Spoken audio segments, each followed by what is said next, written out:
आपकी सरकार, आप बात कर रहे हैं यूसीसी लाएंगे, लेकिन कांग्रेस जो है वो ये कह रही है कि वो बात कर रहे हैं एम्प्लॉयमेंट पे, कनेक्टिविटी पे। इस पे आपका क्या कहना है? देखिए, कांग्रेस वैचारिक दृष्टि से मैं कहूँगा बैंकरप्सी पर आ गई है। उनको कुछ पता ही नहीं है, वो जानते ही नहीं है। ये all India institute of medical sciences ये राष्ट्रीय मुद्दा है क्या? ये हाइड्रो इंजीनियरिंग कॉलेज आप जो बंदला की धार पर, चमकती हुई धार पर मुकुट के रूप में आप देख रही हैं, देश का पहला हाइड्रो इंजीनियरिंग कॉलेज, ये राष्ट्रीय मुद्दा है क्या? ये bulk drug park 2000 crore rupees का, और उसमें से 30,000 करोड़ का इन्वेस्टमेंट होगा, ये नेशनल मुद्दा है क्या?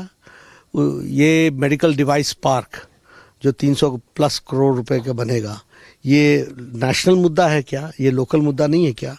आप अभी आई हैं, आपने 4 लेन यूज़ किया है और आपको मिनटों में पहुंचने में यहाँ पर, ये नेशनल मुद्दा है क्या? They are bankrupt, mentally bankrupt हो चुके हैं।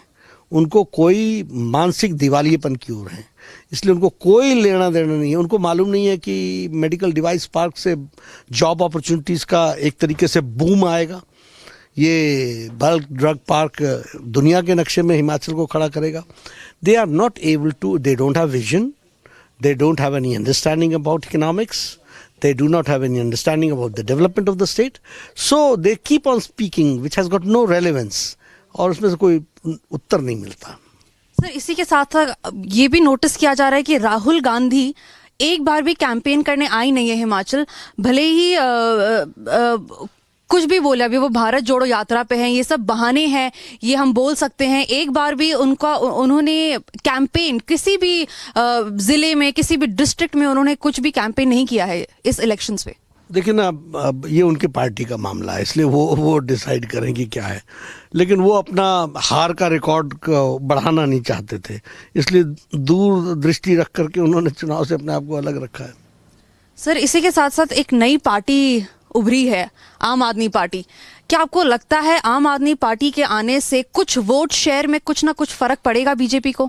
देखिए, आम आदमी पार्टी 350 सीटों में उत्तर प्रदेश में लड़ी, 349 पे उन्होंने जमात जब्त कराई। They fought in 69 seats in Uttarakhand and they lost deposit in 65 seats. They fought in Goa in 39 seats and in 35 seats they lost their deposit. और यहाँ पर उन्होंने 67 सीट्स पर चुनाव लड़ा है। आए पीछे, गए पहले, और क्रीज पर टिके ही नहीं। 67 सीट्स पर ही जमानत जब्त होगी उनकी, यही उनका रिकॉर्ड है। और फिर गुजरात देखेंगे, अभी वहाँ जो आपने देखा ही है, वहाँ जो स्थिति है, उनको वहाँ भी कोई सफलता मिलने वाली नहीं है। तो ये साफ दर्शाता है कि मोदी जी की लहर आ चुकी है हिमाचल में। मेरा लास्ट क्वेश्चन है, कितनी सीटों से आपको लगता है इस बार भाजपा लाएगी फिर से अपनी सरकार? सबसे पहले तो मोदी जी की लहर सदा है, आई नहीं है, वो है ही है, और उस पर वो दुनिया की शख्सियत है, देश के सर्वमान्य नेता हैं, और उनके प्रति जनता का अथाह विश्वास और अटूट विश्वास और अथाह प्रेम है। इसलिए वो उसका फ़ायदा भारतीय जनता पार्टी को निश्चित रूप से मिलता भी है, और हम गौरवान्वित भी होते हैं कि ऐसी शख्सियत भारतीय जनता पार्टी के हमारे नेता हैं। जहाँ तक आपने सीटों का सवाल कहा, we are comfortable here also and in Gujarat also. We are fairly comfortable. As far as the number is concerned, I will take another day because it needs for an assessment to come to the real picture. But we are very comfortably ahead. There you see, exclusive on Republic TV. We have JP Nadda expressing how confident the BJP is of putting their government again in Himachal Pradesh. This is Tanisha Avasthi with Vijay Yashpal in Himachal Pradesh for Republic TV. All right, so the BJP, they're exuding confidence that lotus will bloom again in the state of Himachal Pradesh. In fact, the big promise that's been made by the BJP that UCC will be implemented once the BJP comes back to power. For now, getting a quick roundup of all that's making news from across the country. Apart from the NI raids, the Tamil Nadu police has been conducting raids in Chennai as of now. 18 people who had links with the ISIS have been identified. The Tamil Nadu police have taken 18 people into custody for further interrogation.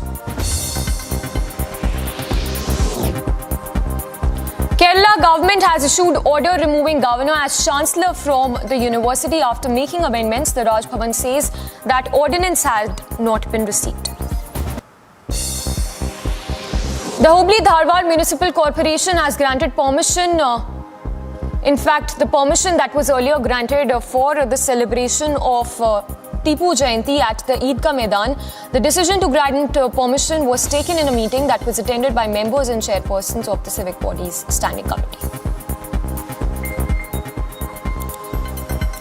सभी महापुरुषों के साथ टीपू सुल्तान का compare करना गलत है, इसलिए हमने कर्नाटक के हुबली चन्नम्मा मैदान में जो टीपू सुल्तान की जयंती का अनुमति दिया है, इसको विरोध में प्रतिभटन कर रहे हैं।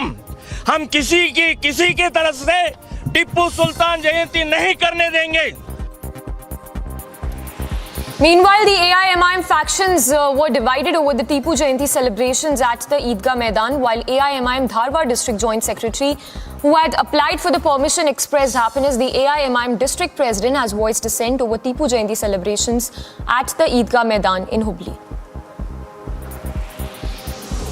Meanwhile, security has been deployed across the three gates at Hubli's Eidgah. The Congress has opposed Tipu Jayanti celebrations at the Eidgah Maidan.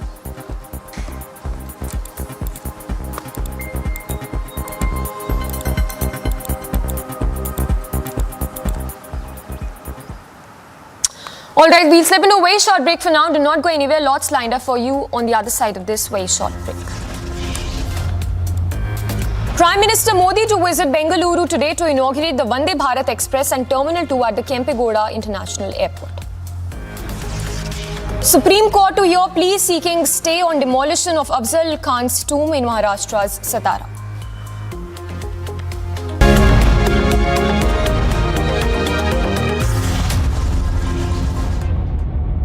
In the global employability rankings by Times Higher Education UK, only the following 6 institutions from India are ranked amongst the top 230 in the world for having the most employable graduates. IIT Delhi, IISc Bangalore, IIT Bombay, IIM Ahmedabad, IIT Kharagpur and Amity University.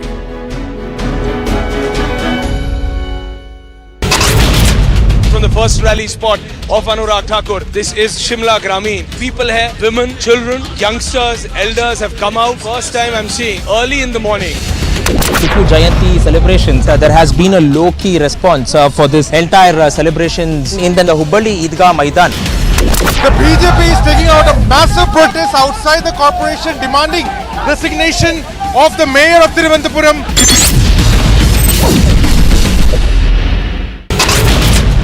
The main accused in the Bargari sacrilege case, Pradeep Singh, has been shot dead by 2 bike-borne gunmen at Kotakpura in Faridkot.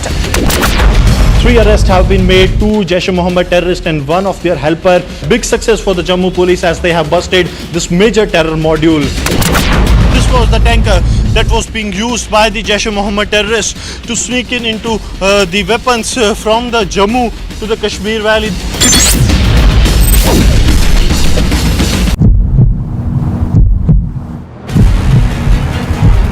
BJP state president walking towards the protesters demanding the resignation of Arya Rajendran, the mayor. At the same time, water cannons and tear gas are being used.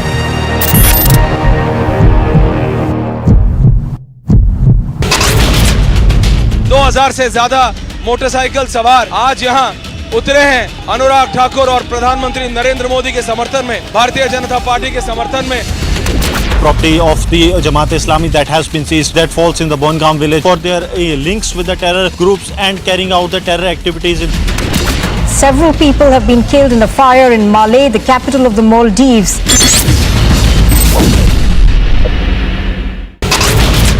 From the first rally spot of Anurag Thakur, this is Shimla Grameen. People here, women, children, youngsters, elders have come out. First time I'm seeing early in the morning. Tipu Jayanti celebrations, there has been a low-key response for this entire celebrations in the Hubli Eidgah Maidan. The BJP is taking out a massive protest outside the corporation demanding resignation of the mayor of Thiruvananthapuram.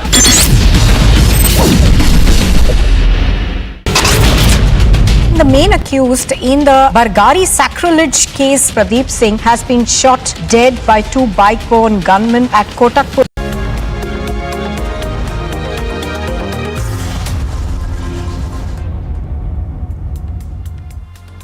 Now, the Supreme Court will hear the plea seeking a stay on the demolition of Afzal Khan's tomb located in Satara of Maharashtra today.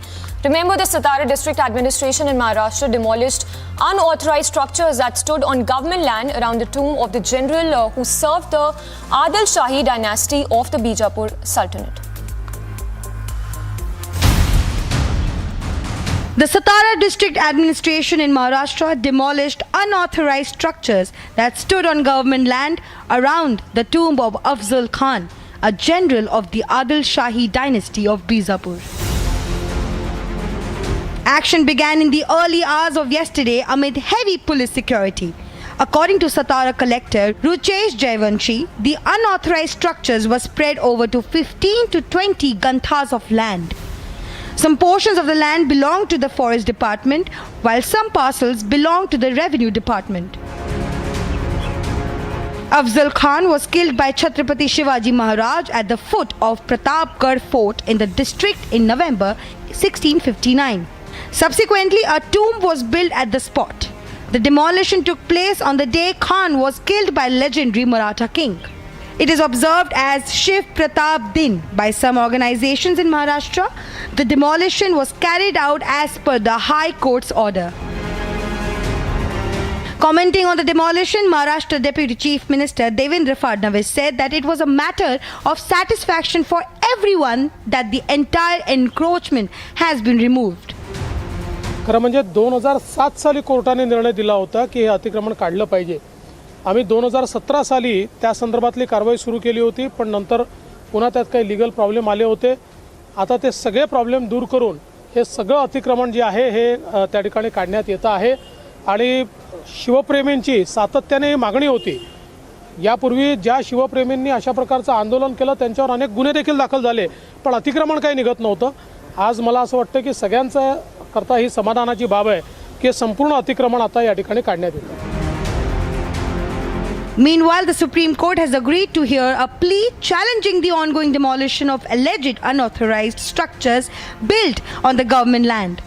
The plea filed by Hazrat Muhammad Afzal Khan's Memorial Society sought to direct the state of Maharashtra to ensure that no damage is caused to the Dargah of Afzal Khan situated in Satara. A bench of Chief Justice of India D.Y. Chandrachud, Justice Hema Kohli and Justice J.P. Pardiwala will hear the matter today. Bureau Report, Republic TV. Slipping into a very short break for now, lots coming up on the other side. Supreme Court to hear plea related to protection of alleged Shivling at Gyanvapi, crucial hearing at 3 p.m. today. Big win for forces in Shopian district of Jammu and Kashmir. One Jaish terrorist gunned down.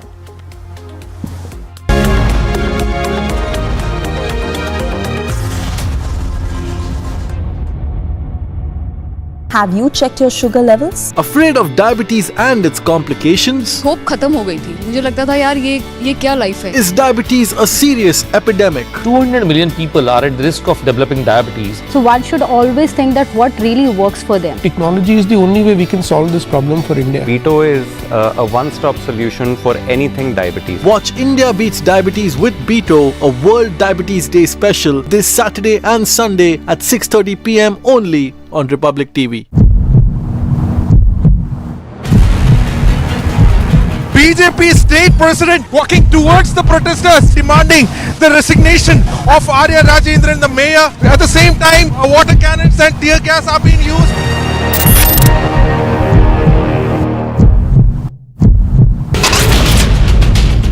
से ज्यादा motorcycle सवार आज यहाँ उतरे हैं अनुराग ठाकुर और प्रधानमंत्री नरेंद्र मोदी के समर्थन में, भारतीय जनता पार्टी के समर्थन में. Property of the Jamaat Islami that has been seized, that falls in the Bongaon village for their links with the terror groups and carrying out the terror activities. Several people have been killed in a fire in Malé, the capital of the Maldives.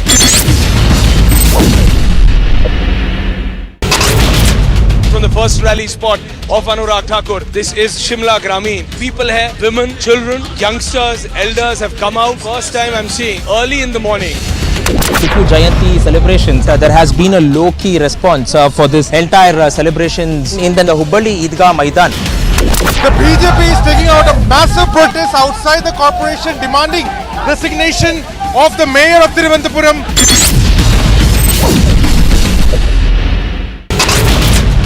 The main accused in the Bargari sacrilege case, Pradeep Singh, has been shot dead by two bike-borne gunmen at Kotakpura in Faridkot. 3 arrests have been made, 2 Jaish-e-Mohammed terrorists and 1 of their helper. Big success for the Jammu police as they have busted this major terror module. This was the tanker that was being used by the Jaish-e-Mohammed terrorists to sneak into the weapons from the Jammu to the Kashmir Valley.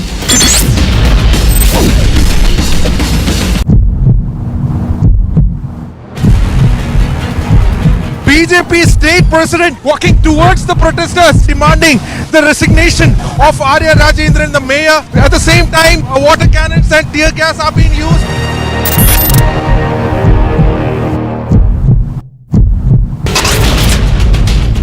से ज्यादा motorcycle सवार आज यहाँ उतरे हैं अनुराग ठाकुर और प्रधानमंत्री नरेंद्र मोदी के समर्थन में, भारतीय जनता पार्टी के समर्थन में. Property of the Jamaat Islami that has been seized, that falls in the Bongaon.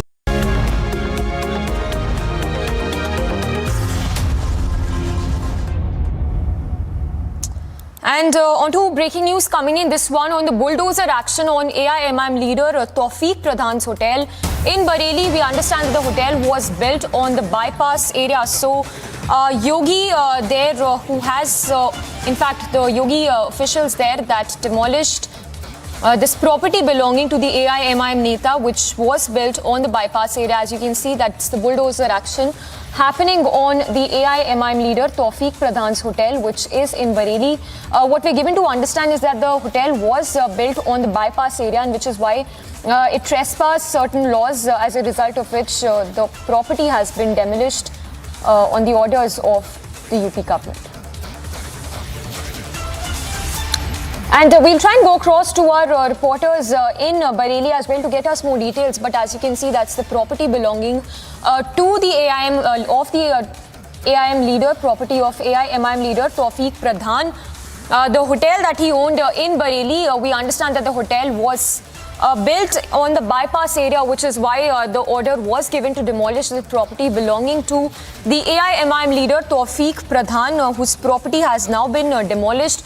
The visuals, of course, coming in as the bulldozer action has happened on this property. We have Vivek also joining us. Vivek, if you could give us more details as to why this property was demolished by the authorities. देखिए आपको बताऊं, MIM के नेता तौफीक प्रधान का जो hotel bulldozer जो hotel Bareilly में था, उस पर ये बुलडोजर चला है. और पीडीए यानी कि जो बरेली डेवलपमेंट अथॉरिटी है, उसका कहना है कि ये ग्रीन बेल्ट है और ग्रीन बेल्ट में बिना परमिशन के ये जो होटल है वो बनाया गया था. तकरीबन 700 वर्ग मीटर में 2 मंजिला जो होटल है ये बना था. और बीडीए का ये कहना है कि ग्रीन बेल्ट में ये होटल बनाया गया बिना किसी परमिशन के. हालांकि तौफीक का ये आरोप है कि मुसलमान होने के नाते उनको ये सजा जो है वो दी गई है. और उनका कहना है कि उन्होंने इस बात की जो परमिशन है वो ली थी. आपको बताऊं कि तौफीक इसके पहले विधानसभा का चुनाव भी बरेली से ही लड़ चुके हैं और एमआईएम के वो नेता हैं. अब देखना होगा कि अब इसमें तौफीक आगे किस तरीके से प्रशासन से अपनी बात रखते हैं और जो उन्होंने जो परमिशन की जो बात कही है वो क्या परमिशन प्रशासन को दिखाता है. हालांकि प्रशासन का ये कहना है कि ग्रीन बेल्ट का ये केस था और ग्रीन बेल्ट में बिना किसी परमिशन के उन्होंने ये कंस्ट्रक्शन करवाया था. All right, Vivek, thank you for those details of this property that was an illegal construction by the AIMIM leader Tawfiq Pradhan, whose hotel was demolished by the authorities. This hotel, we understand, was built in Bareilly's bypass area, and that it was an illegal property, which is why the whole action was taken by the authorities.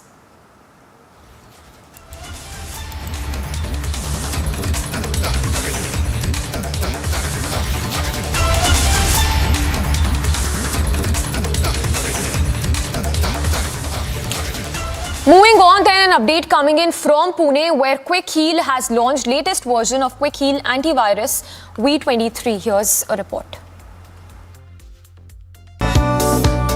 The new version has been created with a vision to reinvent the tech stack and create future-proof solutions. This year, we have completely transformed our technology stack GoDeep.ai, which is the backbone that powers all our Quick Heal solutions.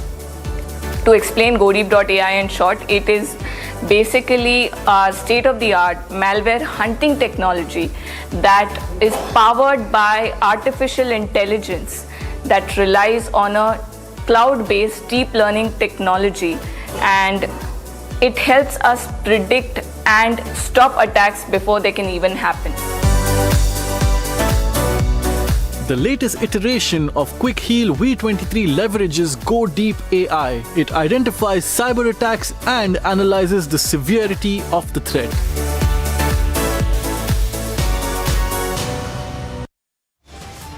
Slipping into a very short break for now. Coming up on the other side, all eyes on Prime Minister's visit to Bengaluru to inaugurate the Vande Bharat Express at Terminal 2 at the Kempegowda International Airport. And Supreme Court to hear plea relating to protection of alleged Shivling at Gyanvapi, crucial hearing at 3 p.m. today.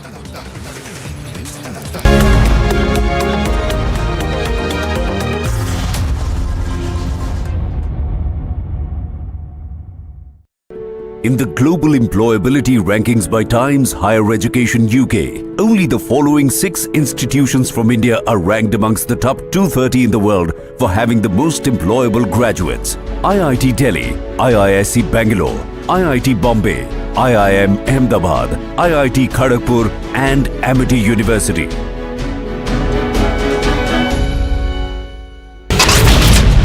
The main accused in the Bargari sacrilege case, Pradeep Singh, has been shot dead by 2 bike-borne gunmen at Kotakpura in Faridkot.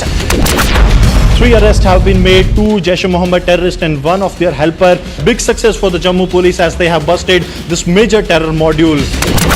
This was the tanker that was being used by the Jaish-e-Mohammed terrorists to sneak into the weapons from the Jammu to the Kashmir Valley.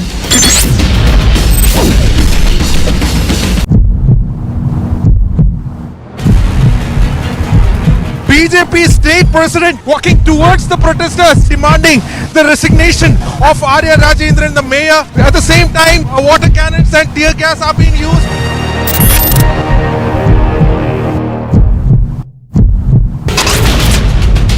हजार से ज्यादा motorcycle सवार आज यहाँ उतरे हैं अनुराग ठाकुर और प्रधानमंत्री नरेंद्र मोदी के समर्थन में, भारतीय जनता पार्टी के समर्थन में। Property of the Jamaat Islami that has been seized, that falls in the Bongaon village for their links with the terror groups and carrying out the terror activities. Several people have been killed in a fire in Malé, the capital of the Maldives.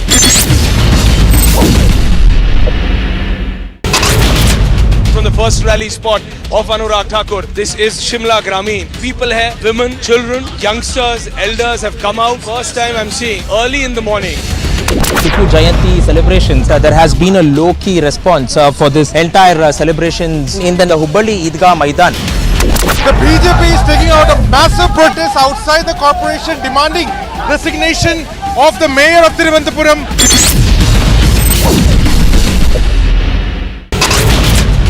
The main accused in the Bargari sacrilege case, Pradeep Singh, has been shot dead by 2 bike-borne gunmen at Kotakpura in Faridkot. 3 arrests have been made, 2 Jaish-e-Mohammed terrorists and 1 of their helper. Big success for the Jammu police as they have busted this major terror module. This was the tanker that was being used by the Jaish-e-Mohammed terrorists to sneak into the weapons from the Jammu to the Kashmir Valley.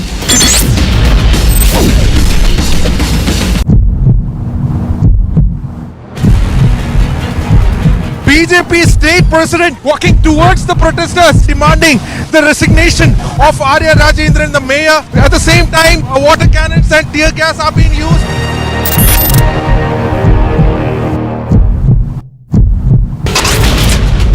दो 2000 से ज्यादा motorcycle सवार आज यहाँ उतरे हैं अनुराग ठाकुर और प्रधानमंत्री नरेंद्र मोदी के समर्थन में, भारतीय जनता पार्टी के समर्थन में। Property of the Jamaat Islami that has been seized, that falls in the Bongaum village for their links with the terror groups and carrying out the terror activities. Several people have been killed in a fire in Malé, the capital of the Maldives.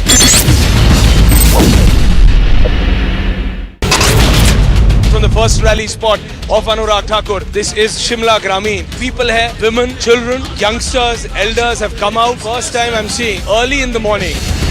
Tipu Jayanti celebrations, there has been a low-key response for this entire celebrations in the Hubli Eidgah Maidan. The BJP is taking out a massive protest outside the corporation demanding resignation of the mayor of Thiruvananthapuram. The news breaks.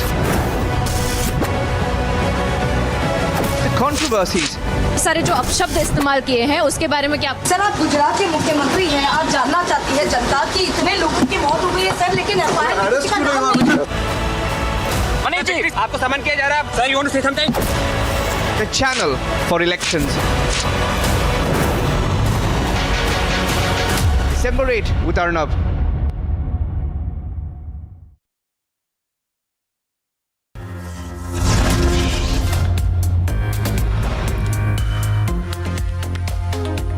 The headlines at this hour: bomb scare in Maharashtra's Raigad district. Gelatin sticks recovered and disarmed by bomb squad.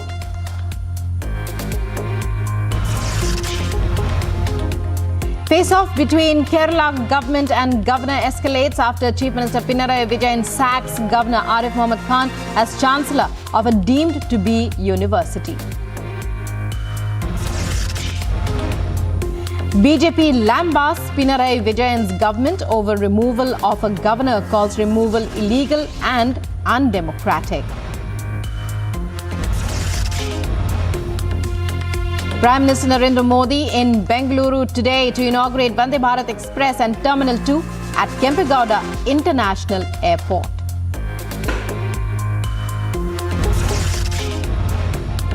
Apex Court to hear plea related to protection of alleged Shivling at Gyanvapi. Crucial hearing at 3 this afternoon. Supreme Court to hear plea seeking stay on demolition of Afzal Khan's tomb in Maharashtra's Satara.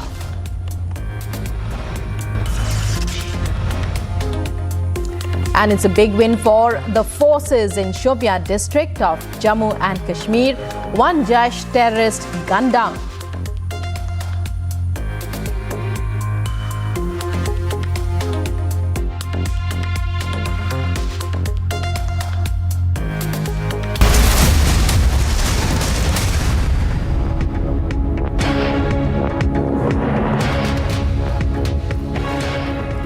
Hello and welcome. You're watching Live and Breaking here on Republic. I'm Rukma, and in our top story at this hour, Prime Minister Narendra Modi will embark on a 2-day visit to 4 southern states, starting today to launch various developmental projects worth over 25,000 crore rupees.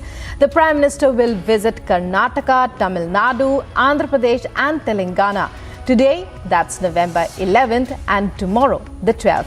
According to the Prime Minister's office, today at around 9:45, just in a short while from now, he will pay floral tributes at the statues of Saint Poet Sri Kanakadasa and also to Maharishi Valmiki at Vidhan Saudha in Bengaluru. And Prajwal to take us through all the arrangements in place. Prajwal, the Prime Minister to inaugurate mega projects down south in 4 southern states, starting off with Bengaluru. Take us through the enthusiasm, take us through the kind of arrangements, the projects, the gifts that he is to inaugurate for Karnataka in particular today. Yes, Prime Minister Narendra Modi will be arriving here in Bengaluru at 10:05 this morning, and then he will be straightly heading off to the Vidhan Sauda, where he will be paying a floral tribute to Kanakadasa, to Saint Kanakadasa, as well as the statue of Valmiki Maharshi. After that, he will be heading off towards the Krantiveera Sangoli Rayana railway station, where he will be flagging off the first Vande Bharat Express of South India, which will be travelling from Chennai to Mysuru within a span of 3.5 hours to 4 hours. So it is one of the quickest trains which will be coming in, connecting Chennai and Karnataka. And also after that, he will be heading towards the Kempegowda International Airport, where he will be inaugurating the Terminal 2 of the airport, which is costing 5,000 crore rupees now. And there are a lot of special features, especially when it comes to this particular airport, because it is considered to be environment friendly, completely bamboo furnished, and also you have hanging gardens in this. And to give a feel of how the garden city looks like, they have themed it around environment, and with a seating capacity of 5,380 people, and a domestic arrival of planes anywhere between 25,000 is expected. And this terminal, the Terminal 2 Phase 1 will start operating from the end of December. He will also, the Prime Minister will also go on and inaugurate the 108 feet Kempegowda statue, and also the surrounding areas, the 16 acres which has been given, which is being developed at a cost of 82 crore rupees by the Karnataka state government too. And later he will be addressing a public rally between 12:30 to 1:30. So this is a huge infra push for Karnataka, mainly when it comes to the airport, as well as the Vande Bharat Express, which will be flagged off by the Prime Minister Narendra Modi. Rukma. To the Vande Bharat Express and the statue of Kempegowda. Let's go across live now to the BJP head. ये एक pre plan massacre था, और citizen के साथ साथ बाकायदा बावर्दी army के लोगों को भी ट्रेनों से निकाल कर जलाया गया। ऐसा मंजर इससे पहले शायद हिटलर के ज़माने में किसी ने देखा हो, लेकिन वहाँ भी गैस चैम्बरों में बंद करके मारे गए थे। सड़कों के ऊपर इस तरह का कत्लेआम शायद ही हिस्ट्री में किसी ने पहले देखा हो, जहाँ 8,000 से ज़्यादा बेगुनाह सिखों को मारने के बाद राजीव गांधी बड़े फख्र से दिल्ली की राजधानी के मंच पर बोलते हुए कहें कि जब बड़ा पेड़ गिरता है तो धरती हिलती है। इस मानसिकता के साथ इन लोगों ने हम सिखों का कत्लेआम किया। लेकिन दुख और तकलीफ इससे भी ज़्यादा इसलिए है, आज भी वो कातिल शरेआम घूम रहे हैं, और निरंतर पिछले कई सालों से कांग्रेस ने उन कातिलों को अपने गले से लगा कर रखा है, जिनके हाथ सिखों के खून से लथपथ थे। उनको गले से लगाने का काम किया गांधी परिवार ने और कांग्रेस ने। कमलनाथ को मंत्री बनाना, मुख्यमंत्री बनाना, HKL भगत को देश का बड़ा मंत्री बनाना, जिसने ज्यादा सिखों की गिनती गिनाई, क्योंकि उस वक्त 1984 में राजीव गांधी इस कत्लेआम के दौरान खुद गाड़ी में बैठकर, जो कि जगदीश टाइटलर का कन्फेशन स्टेटमेंट में था, कि वो दिल्ली के इलाकों में गया और जाकर देखा कि किस लोकसभा में किसने ज्यादा सिखों का कत्लेआम करवाया। उनको मंत्री पद से नवाजा गया, और इस सारे घटनाक्रम के बाद बहुत सारे कमीशन बने, बहुत सारी कमेटियां बनी, ट्रूथ फाइंड कमेटी बनी, कमीशन बने, और इन कमीशन और कमेटियों की रिकमेंडेशन पर जब 2005 में नानावती कमीशन ने रिपोर्ट जनतक की, और वो अगस्त 2005 में पार्लियामेंट में डिस्कस हुई, टेबल हुई, और उसमें नानावती कमीशन ने, जो नरूला रणजीत सिंह नरूला कमीशन ने भी कहा था कि जगदीश टाइटलर पे, सज्जन कुमार पे कार्रवाई होनी चाहिए। जब नानावती कमीशन ने उस कार्रवाई की बात कही, एक्शन लेने को कहा, तो डॉक्टर मनमोहन सिंह जी को जहां माफी मांगनी पड़ी, वहां ऑपोजिशन के दबाव के चलते सोनिया गांधी को टाइटलर से रिजाइन लेना पड़ा। अगर कांग्रेस इस बात से वाकिफ है 1984 के कातिल से 2005 में रिजाइन लिया जाता है, उसकी टिकट काटी जाती है, तो जब उसको तब हटाया जाता है तो उसके बाद उसको गले क्यों लगाया जाता है? हमें लगे कि कांग्रेस के अंदर बदलाव आ गया, क्योंकि गांधी परिवार तो कभी इन कातलों से दूर रह नहीं सकता। उस वक्त की रणनीति बनाने में सोनिया गांधी, राजीव गांधी ये प्रमुख तौर पर दोषी थे, क्योंकि सोनिया गांधी भी उस वक्त मौजूद थी घर पर जब ये सारी रणनीति बनाई जा रही थी, किस तरह से सिखों को मारा जाएगा, कौन कौन लोग उसकी जिम्मेवारी ले रहे थे, किन किन ने कहा था कि हम लोगों को लेके आएंगे, उनको कैसे केमिकल प्रोवाइड कराया गया, कैसे उनको फ्यूल प्रोवाइड किया गया आग लगाने के लिए, कैसे उनको घरों की लिस्ट प्रोवाइड की गई। सारी की सारी जानकारी सोनिया गांधी और राजीव गांधी को बखूबी जानकारी थी। यही कारण रहा अब तक कि सोनिया गांधी चाहकर भी ना सज्जन कुमार को हटा पाई पार्टी से, ना HKL भगत को हटा पाई, ना धर्मदास शास्त्री को हटा पाई, ना जगदीश टाइटलर को हटा पाई। यहां तक जब हाई कोर्ट से चलते सज्जन कुमार को जेल जाना पड़ा और सुप्रीम कोर्ट, हाई कोर्ट ने यहां तक टिप्पणी करी कि आपने ऐसे कातलों को अब तक बचा के रखा क्योंकि इनके पीछे सरकार थी, सरकार की ताकत के चलते ये लोग अब तक बचे रहे। और ये सब तब हुआ जब NDA की सरकार बनी और भारत के प्रधानमंत्री ने विश्वास दिलवाया सिखों को, हम इन कातलों को जेल में डालेंगे। मुझे दुख है आज भारत की सरकार इस प्रण के साथ SIT बनाए, इस वादे के साथ कातलों को ढूंढ ढूंढ कर जेलों में डाले, और दूसरी तरफ कांग्रेस अपना वही राक्षसी रूप, कांग्रेस अपना वही राक्षसी रूप दोबारा से इख्तियार करे।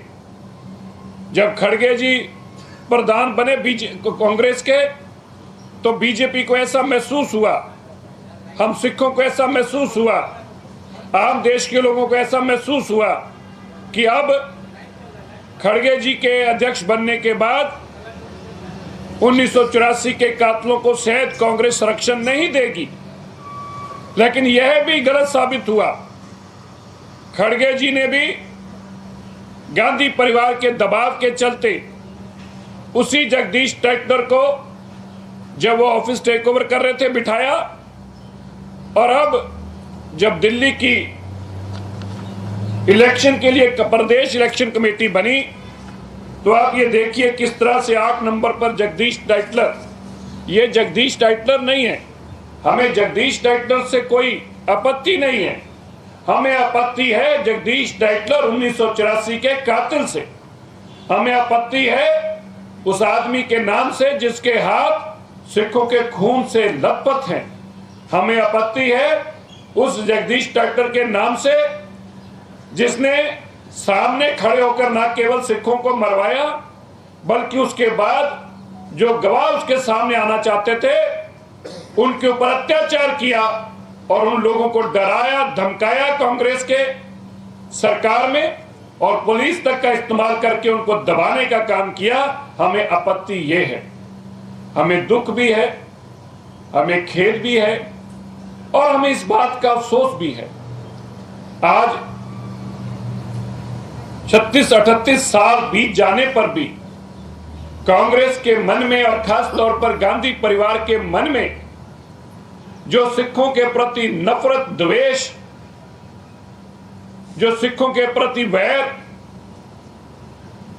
और जो घिन है हमारे प्रति कि हमारे कातिलों को वो अपने गले से लगाएं, ऐसे वक्त पर जो वो देश में एक मुहिम चला रहे हो कि हम देश जोड़ो के नाम से मुहिम चला रहे हैं, हम देश को जोड़ना चाहते हैं।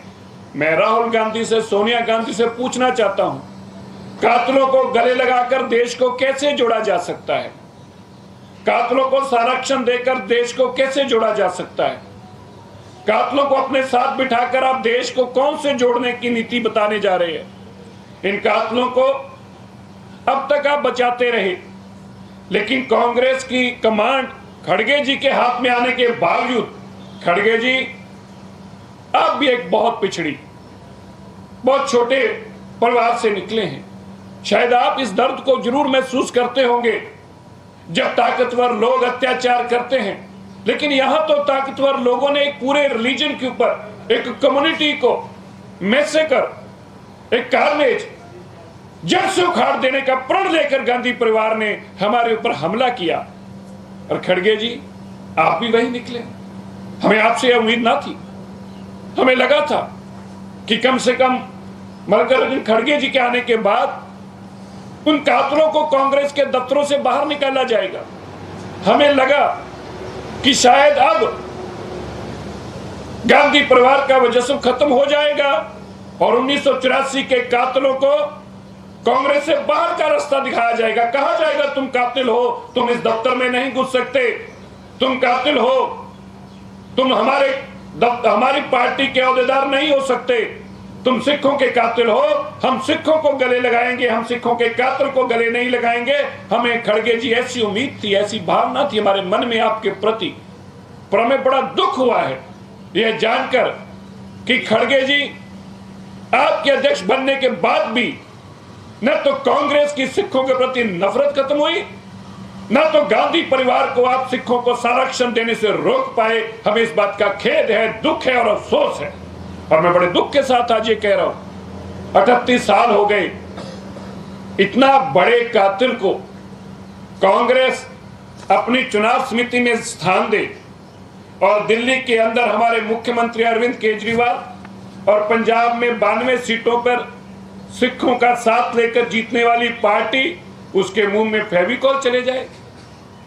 अरविंद जी आप भी हमारे अपने ना रहे, आपने तो वोटें ली अभी सिखों से, 92 सीटें आपने ली हैं और आपने तो बड़े बड़े प्रण लिए थे। अरविंद केजरीवाल जी आपने तो यह भी प्रण लिया था कि मैं 1984 के कातलों को सजा दिलवाने में आपका साथ दूंगा। विधानसभा में आपने प्रण लिया था, उस पवित्र हाउस में आपने प्रण लिया था। क्या हुआ आज आपका? यार हमें आपसे तो यह उम्मीद नहीं थी। आप भी इस घटिया राजनीति का हिस्सा बन जाएंगे और कांग्रेस जब कातलों के नाम पर वोट लेना चाहेगी तो आप हमारे हक में आकर खड़े नहीं होंगे। हमें आपसे उम्मीद इसलिए है क्योंकि आप दिल्ली के मुख्यमंत्री हैं। हमें उम्मीद इसलिए थी क्योंकि भगवंत सिंह मान पंजाब का वो स्टेट जहां से सबसे ज्यादा सिख हैं, सिख स्टेट को रिप्रेजेंट करते हैं भगवंत सिंह मान। हमें उम्मीद भगवंत सिंह मान जी से इसलिए थी, हमें अरविंद केजरीवाल जी से इसलिए उम्मीद थी क्योंकि अरविंद केजरीवाल जी ने वोटें लेके वक्त हमारी माताओं बहनों को गले लगाकर ये कहा था कि मैं तुम्हें 1984 का इंसाफ दिलाने में साथ दूंगा। साथ देना तो दूर, केजरीवाल जी आप इस पे एक बार बोल भी ना पाए। आपने हमारे इस कातिल को जब कांग्रेस ने गले लगाया तो आपको जरा जितना भी दुख ना आया, आपको जरा जितनी भी तकलीफ ना आई। क्या हम आपके अपने नहीं? क्या दिल्ली के सिख अरविंद केजरीवाल जी के अपने नहीं, जिनके परिवारों के गलों में टैर डालकर आग लगाई गई? अरविंद केजरीवाल जी वो आपके अपने नहीं? आपने भी अभी उसी पार्टी के साथ नाता रखना बेहतर समझा जिसके हाथों में हाथ मिलाकर आप खड़े थे। उस गांधी परिवार के चलते आपने हमारे साथ द्रोह किया और उनके हक में बोलने के, उनके खिलाफ बोलने की बजाय उनके हक में बोल रहे हो। हमें इस बात का भी अफसोस है, जहां खड़गे जी से हमें ऐसी उम्मीद ना थी, वहां अरविंद केजरीवाल जी से भी हमें ऐसी उम्मीद ना थी। हमारा दिल भी टूटा है, हमें दुख भी हुआ है, हमें अफसोस भी हुआ है और हमें इस बात का यकीन भी हुआ है कि गांधी परिवार सिखों का दुश्मन था, है, रहेगा। बस अंतर इतना ही है कि आज उनका साथ देने के लिए दिल्ली के मुख्यमंत्री और पंजाब के मुख्यमंत्री उनके साथ खड़े हैं। बहुत बहुत धन्यवाद। किसी को प्रश्न तो जी मोहित जी। सिरसा जी, कल टाइम्स नाउ ने जब ये स्टोरी चलाई, हमने अभिषेक मनु सिंह और कांग्रेस के कई लीडर्स से बात करी, तो अभिषेक मनु सिंह ने ये कहा कि टाइम्स के ऊपर अभी तक कोई भी जो है आरोप सिद्ध नहीं हुआ है, वो एक्यूज है, is an old man and is just part of the committee. The Congress party is completely blushing the fact that someone who is accused of this of killing Sikhs is a part of the. देखिए, मैंने आगे भी कहा, अगर कांग्रेस का इतना ही प्यार था जगदीश टाइटर कातिल के साथ तो 2005 में डॉक्टर मनमोहन सिंह जी ने माफ़ी मांगते हुए उसको विपक्ष के दबाव के चलते रिजाइन क्यों करवाया? अगर वो अक्यूज नहीं था तो 2 अगस्त 2005 में मंत्री 10 अगस्त 2005 को मंत्री पद से क्यों हटाया? और अगर मंत्री पद से हटाया, एमपी पद से हटाया, तो फिर अब गले क्यों लगाया? दोनों समय में क्या अंतर आ गया? क्या अब जगदीश डाइटर वो कातिल आपको ज्यादा अच्छा लगने लगा, या तब क्योंकि पूरी दुनिया आपको देख रही थी, लोकसभा के माध्यम से पूरी दुनिया की आप पे नजरें थी और आपने केवल और केवल लोगों की आंखों में धूल झोंकने के लिए तब इस जगदीश डाइटर को हटाया था और ये कहकर कि कोई बात नहीं, हम तुझे अपने साथ गले लगा के रखेंगे, अभी मजबूरी है? क्या ये कारण था? और मनु सिंह भी जो कह रहे हैं उनको ये जवाब देना चाहिए कि तब कातिल जो था, आज वो आपकी पार्टी का, ये पार्टी कमेटी का मेंबर कैसे बन गया? जो 2005 में आपके लिए कातिल था, वो 2021 की चुनाव, 22 की चुनाव कमेटी का मेंबर कैसे बन गया? जी जी जी, आपके हिसाब से कांग्रेस का ये भी कहना है कि गई है, ऐसा नहीं है कि तय नहीं है, लेकिन हिसाब से तमाम तरह से मेंबरों में नाम है, तो ऐसा नहीं है कि कोई प्रचार का अध्यक्ष बना दिया गया, कमेटी का अध्यक्ष बना दिया गया। अब देखिए, जो सवाल खड़े कर रही है वो जिंदा बना रही है, सच्चाई कुछ और है। आप देखिए कांग्रेस की मानसिकता, आप ही कह रहे हैं तो मुझे तो पता नहीं है, लेकिन आप सोचकर देखिए, एक पार्टी की इस कदर मानसिकता हो, हमारे प्रति ऐसी नफरत हो, बोले यार हमने बहुत बड़ा ओहदा नहीं दिया, सबसे बड़ा ओहदा नहीं दिया कातिल को, बीच वाला ओहदा दिया है, हमने उसको अध्यक्ष नहीं बना के कमेटी का बनाया, हमने उसको केवल मेंबर बनाया है। ये मानसिकता अगर आप रखें तो मैं इसका जवाब देने की अपने आप को स्थिति में ही नहीं समझ पा रहा। धन्यवाद। अरे भाई, हम तो हमारा तो कदम इन कातिलों को जेल में डालना है। हम आपको ये वादा करते हैं और विश्वास दिलाते हैं, कांग्रेस कितना भी इस खूनी को अपने गले से लगाए, हम इसको छीन कर ले जाएंगे और हम सज्जन कुमार के पास, वहीं पे जहाँ जेल में सज्जन कुमार है, उसी जेल में टाइटर और कमलनाथ को छोड़कर आएंगे। धन्यवाद, thank you.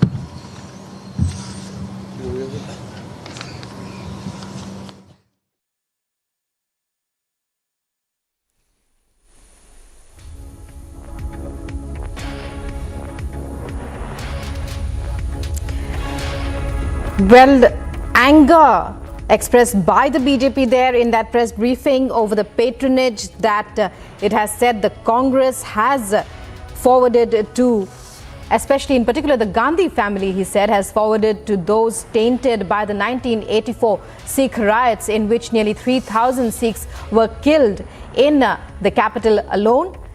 20,000 were forced to flee.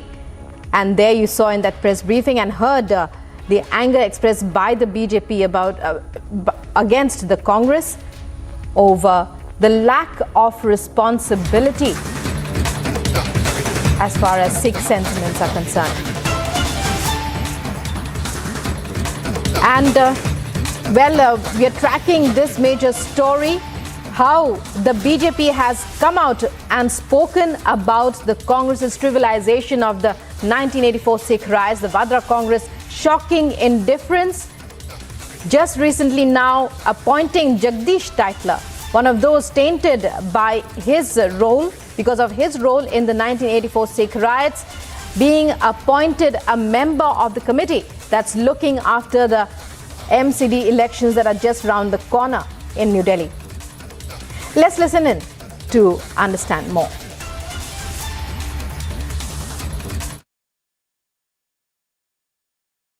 पैंतीस साल से भी ज़्यादा हो गया शायद, और इतने में तो मर्डर की भी सेंटेंस पूरी हो जाती है, तो उनको पनिशमेंट दे दी गई है और उसके बाद बहुत लो लेवल की रिस्पॉन्सिबिलिटी भी मिली है, तो इसमें कोई ऐसी बात नहीं है।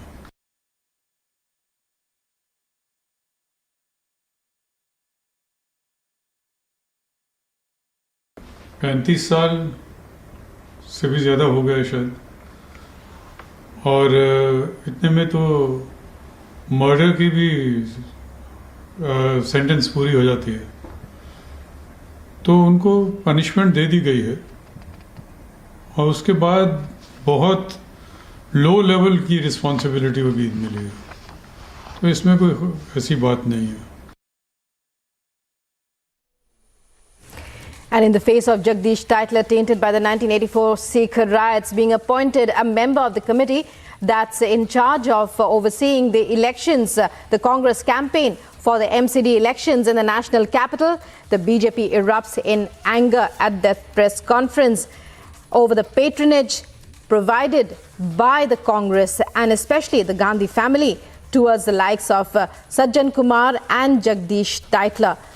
Asks a number of very pertinent questions of the Vadra Congress as it has been seen to defend Titler time and again. And it was said in that press conference how it was only after the NDA came to power that processes were put in place in order to search out and bring to book the culprits who instigated the terrible riots of 1984. RP Singh on the phone line. RP Singh, we are hearing the anger just now that the BJP is expressing over the Congress's continued patronage being given to those who were seen as being responsible in some way or the other for the 1984 riots. In this particular case, Jagdish Titler, your thoughts? Well, Congress is rubbing salt on the wounds of the Sikhs which are given by the Congress itself. And there are evidences on record, although it's taking time in the court. There are evidences on record, there are witnesses on record which categorically state the involvement of Titler, specifically in Pulbanga's case. Although they manipulated the CBI during their term and tenure, and then there was closer report by the CBI, the fact is that all of us know that Titler, Kamalnath, Sajjan Kumar, Bhagat, they were the fourth soldier of Mr. Rajiv Gandhi, who was a key conspirator of 1984. But Congress, as it is, I mean, they never has apologized, or they are never, as a Congress party, they have never apologized for what they did, or they have never said sorry to the Sikhs about what they did in 1984, which is sad, but Sikhs will never forget. Neither will forgive Titler, Kamalnath, or Sajjan Kumar, or all these people, including Rajiv Gandhi, who were involved and who planned 1984. There is a book by G.B.S. Sidhu on Kharism and conspiracy, which categorically said that this was planned much in advance, and Rajiv Gandhi used to head the committee of the Congress which was planning for the 1985 election. And this was done as part of election strategy to win election and to paint Sikhs as demon and win election. Right. Mr. R.P. Singh, many thanks for joining us there. And the BJP has made its stand very clear over the issue of the appointment of Jagdish Titler. In fact, Jagdish Titler is a name that keeps cropping up once again as far as the Congress party is concerned. And the BJP has made its stand very clear, objecting to the mindset that caused the Sikh riots and the unapologetic way in which the Congress has handled so far. Moving on to other breaking news, Prime Minister Narendra Modi is in Bengaluru today. He is likely to inaugurate, he is set to inaugurate e-infrastructure projects. In fact, it's a 2-day visit to 4 southern states. And right now, these are images of the Prime Minister touching down in Bengaluru. He is to inaugurate Terminal 2 of the Kempegowda Airport in Bengaluru in a short while from now.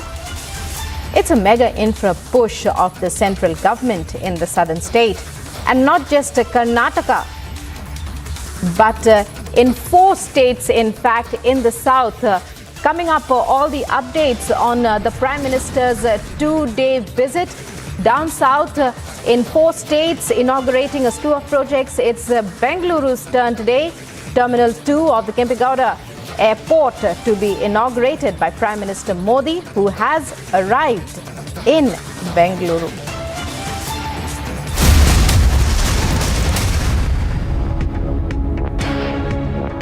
Have you checked your sugar levels? Afraid of diabetes and its complications? Hope खत्म हो गई थी, मुझे लगता था यार ये क्या लाइफ है. Is diabetes a serious epidemic? 200 million people are at risk of developing diabetes. So one should always think that what really works for them. Technology is the only way we can solve this problem for India. Veto is a one-stop solution for anything diabetes. Watch India Beats Diabetes with Beto, a World Diabetes Day special this Saturday and Sunday at 6:30 p.m. only on Republic TV.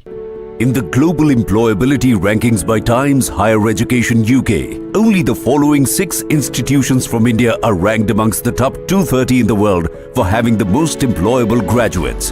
IIT Delhi, IISc Bangalore, IIT Bombay, IIM Ahmedabad, IIT Kharagpur and Amity University.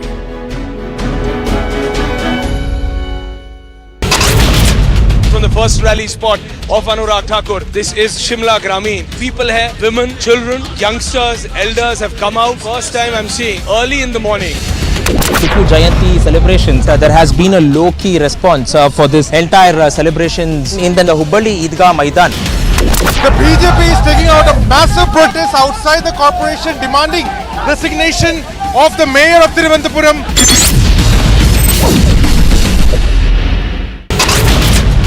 The main accused in the Bargari sacrilege case, Pradeep Singh, has been shot dead by 2 bike-borne gunmen at Kotakpura in Faridkot. 3 arrests have been made, 2 Jaish-e-Mohammed terrorists and 1 of their helper. Big success for the Jammu police as they have busted this major terror module. This was the tanker that was being used by the Jaish-e-Mohammed terrorists to sneak into the weapons from the Jammu to the Kashmir Valley.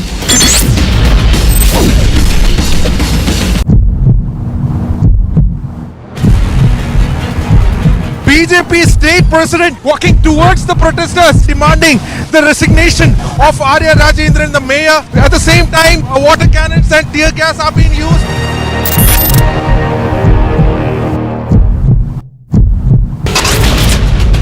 दो 2000 से ज्यादा motorcycle सवार आज यहाँ उतरे हैं अनुराग ठाकुर और प्रधानमंत्री नरेंद्र मोदी के समर्थन में, भारतीय जनता पार्टी के समर्थन में.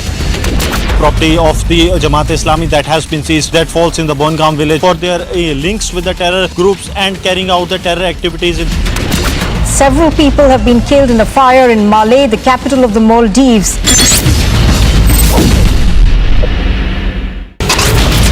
From the first rally spot of Anurag Thakur, this is Shimla Grameen. People here, women, children, youngsters, elders have come out. First time I'm seeing early in the morning.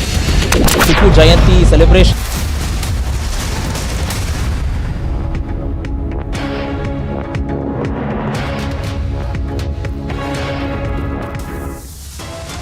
Shameless defense of riot accused Jagdish Titler by the Congress has given low level of responsibilities.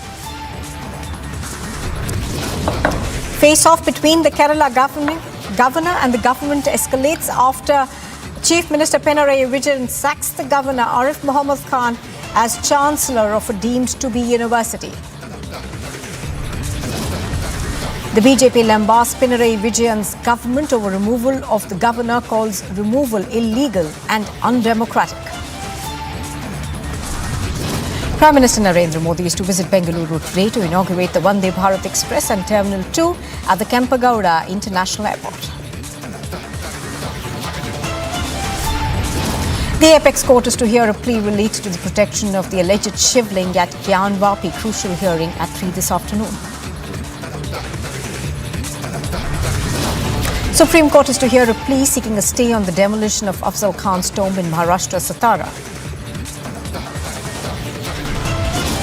Big win for forces in Shopian district of Jammu and Kashmir. 1 Jaish terrorist is gunned down.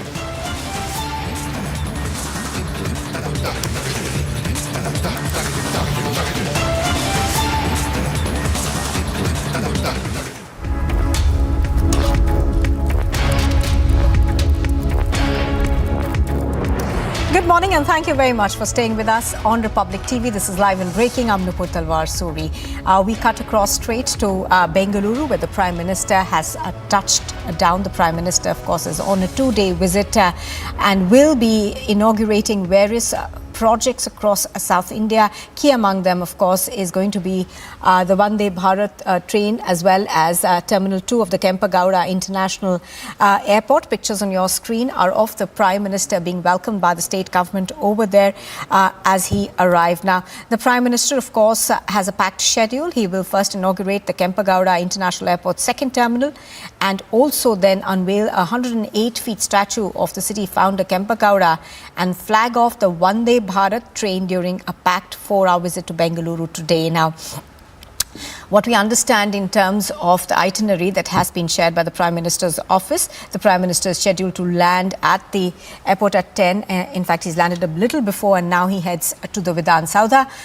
Prajwal is reporting on this. He joins us live. Prajwal, good morning. A packed itinerary for the Prime Minister today. He, of course, first inaugurates, I beg your pardon, the much anticipated Terminal 2 of the Kempegowda International Airport, and we've seen some of those pictures. It does appear to be, quite a nice one. Absolutely, Nupur. Now, the Kempegowda International Airport Terminal 2 was much needed to decongest Terminal 1 because of both the international as well as the domestic arrivals here in Bengaluru, and it had gone on to cause a lot of problems as well. So, this project 2 was taken, the Terminal 2 project was taken at a cost of 5,000 crore rupees, where the phase 1 has already been completed and it will start functioning by the end of December only for domestic arrivals. And in 2023, between Feb to May, the international arrivals will start. The international flights will start, landing and taking off from Terminal 2. And this is definitely a big boost as well. And apart from that, if we even look at the space of the Terminal 2 of the Kempegowda International Airport, it is 100% eco-friendly and it is completely furnished with bamboo, which emits zero carbon emission.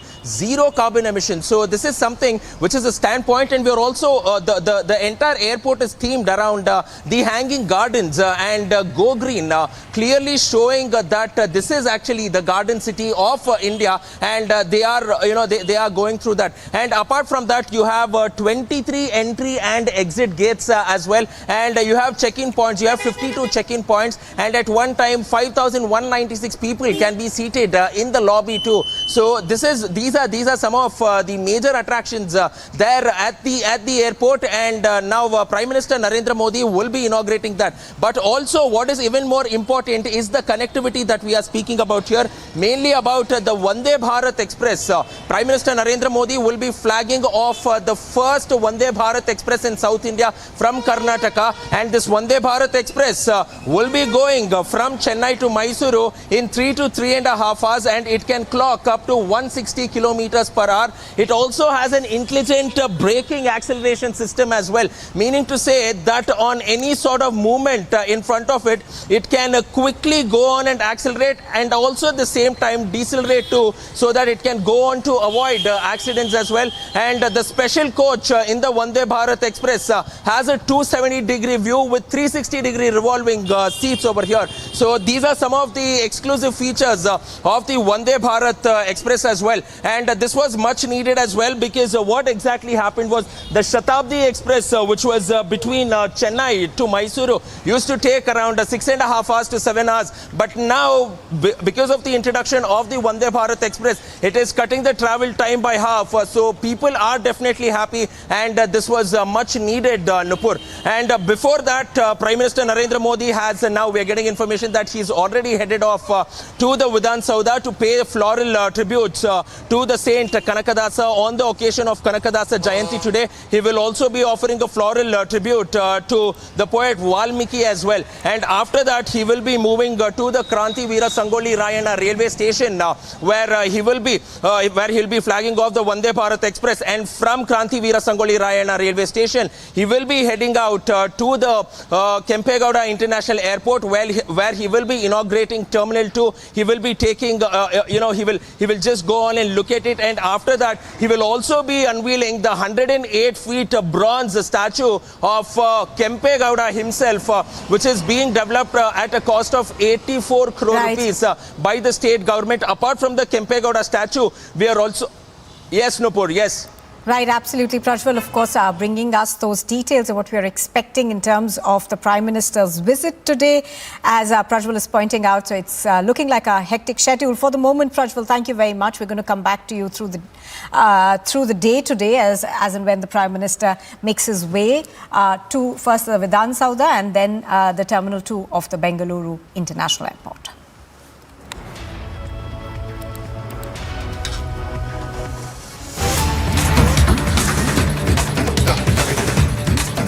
This is coming in. We are now learning that shocking revelations have been made by the arrested terrorists over the Jaish conspiracy. 3 Jaish terrorists arrested in Jammu had had been given jobs which were more than carrying weapons into Kashmir. We are given to understand that the terrorists went inside one of the biggest malls of Jammu and they clicked pictures over there. They also made a video of that, and the police, of course, is investigating whether these terrorists actually sent these videos to across the border or whether this was a conspiracy that was going to be essentially executed by these 3 terrorists. So details just coming in of what appears to be a wider conspiracy. This is a revelation that has been made by some of these Jaish terrorists who were arrested. Do remember that these arrests were made yesterday, and there was also a seizure of arms and ammunition that took place. Gursimran reporting live on this from Jammu.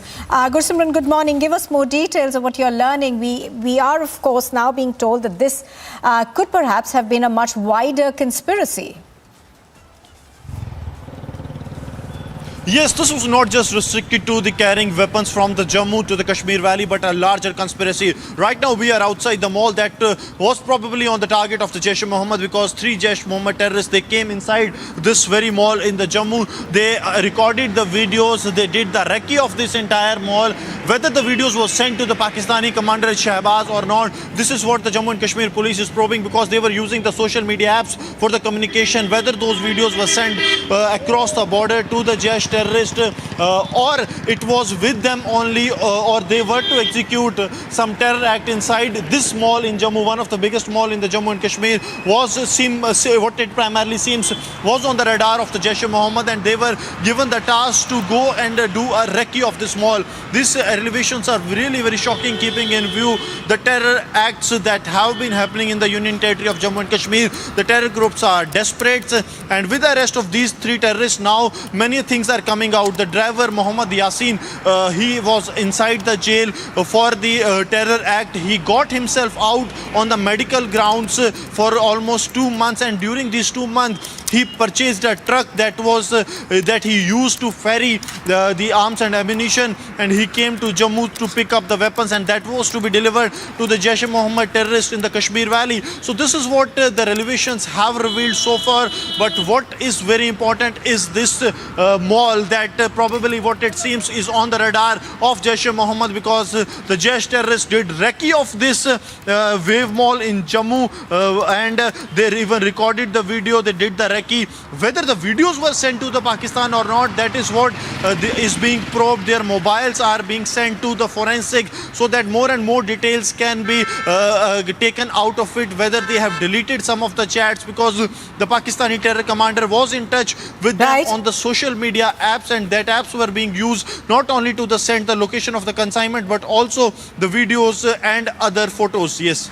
Now, Gursimran, give us more details in terms of the antecedents of these 3 men who were arrested. We are given to understand that there was a huge cache of arms and ammunition. Have agencies been able to establish what those were aimed for?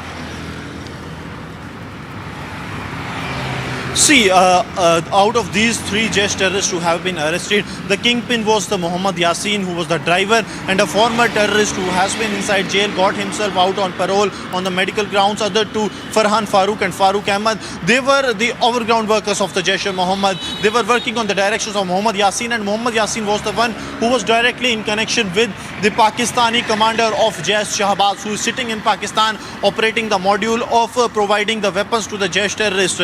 Now what we are getting to know that these weapons, which include 3 AK-56 rifles, 9 magazines, 6 grenades, a pistol and other arms and ammunition, they were to be taken to the Kashmir Valley along with the other consignment.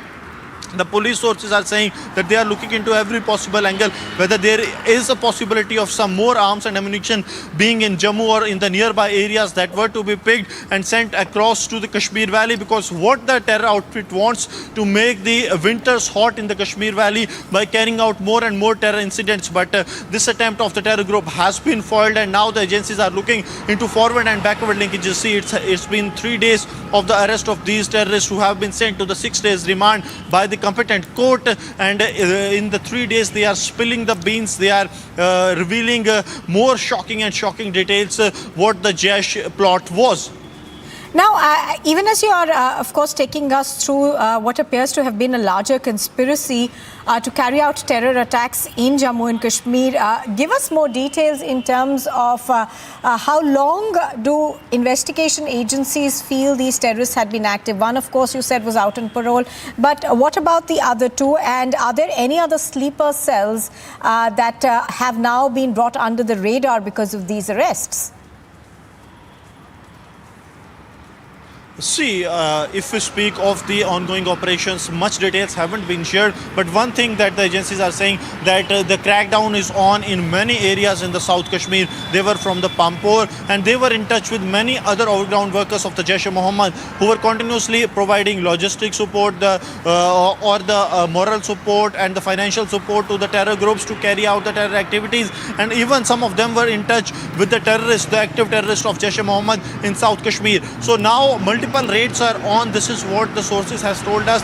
No more details have been given, keeping in view that these operations are highly sensitive, and if any information goes out, it can prove fatal for the operation. So, but yes, very important thing that is coming out is that the raids are on at the multiple location, and as and when we speak, some of the persons could have been detained by now, since it has been 9:30 already. The raids have started in the morning, and the crackdown is on. All right, Gursimran reporting on that, joining us from Jammu. Thank you very much for bringing to us all those details. So as Gursimran is pointing out, of course, investigation continuing into this large arms haul, as well as the arrest of 3 terrorists. You are watching Republic TV. We slip into a very short break. On the other side, we bring you more, including there's shameless defense of riot accused Jagdish Taitla by the Congress as he's been given a low level of responsibilities. And the apex court is to hear a plea related to the protection of the Shivling at the Gyanvapi Mosque. Crucial hearing at 3 this afternoon.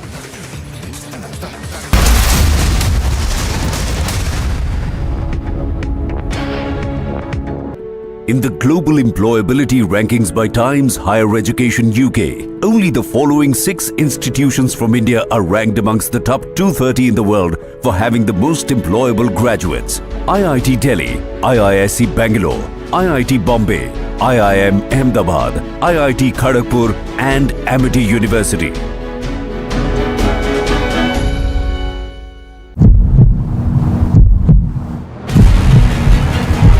BJP state president walking towards the protesters, demanding the resignation of Arya Rajendran, the mayor. At the same time, water cannons and tear gas are being used.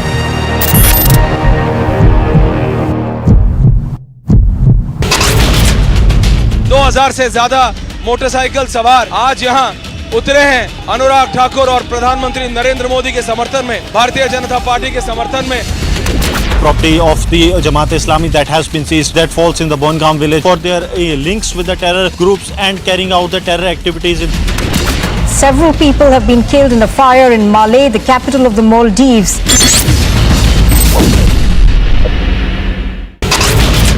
From the first rally spot of Anurag Thakur, this is Shimla Grameen. People here, women, children, youngsters, elders have come out. First time I'm seeing early in the morning.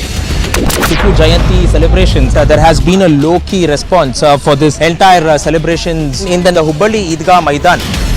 The BJP is taking out a massive protest outside the corporation demanding resignation of the mayor of Thiruvananthapuram.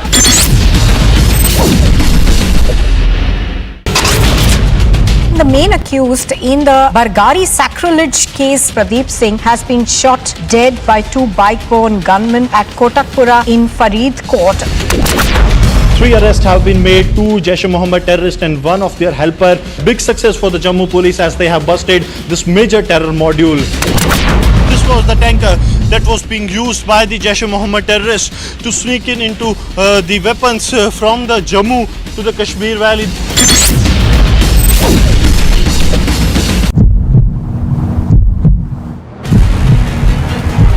BJP state president walking towards the protesters, demanding the resignation of Arya Rajendran, the mayor. At the same time, water cannons and tear gas are being used.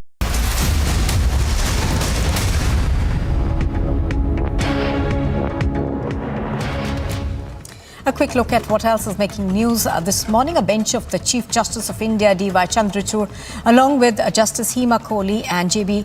Pardiwala will hear the matter of the Gyanvapi Mosque. A plea related to the protection of the Shivling discovered at the Gyanvapi Mosque complex in Varanasi was registered in front of the Apex Court. An encounter started between terrorists and security forces at the Kaprin area of Shopian. One terrorist has been reported to have been neutralized and another one is trapped. The operations are continuing. The Supreme Court is likely to hear a plea seeking a stay on the demolition of unauthorized structures near Afzal Khan's tomb in Pratapgarh Fort. The Satara administration has demolished unauthorized structures around the tomb after the High Court order of 2017.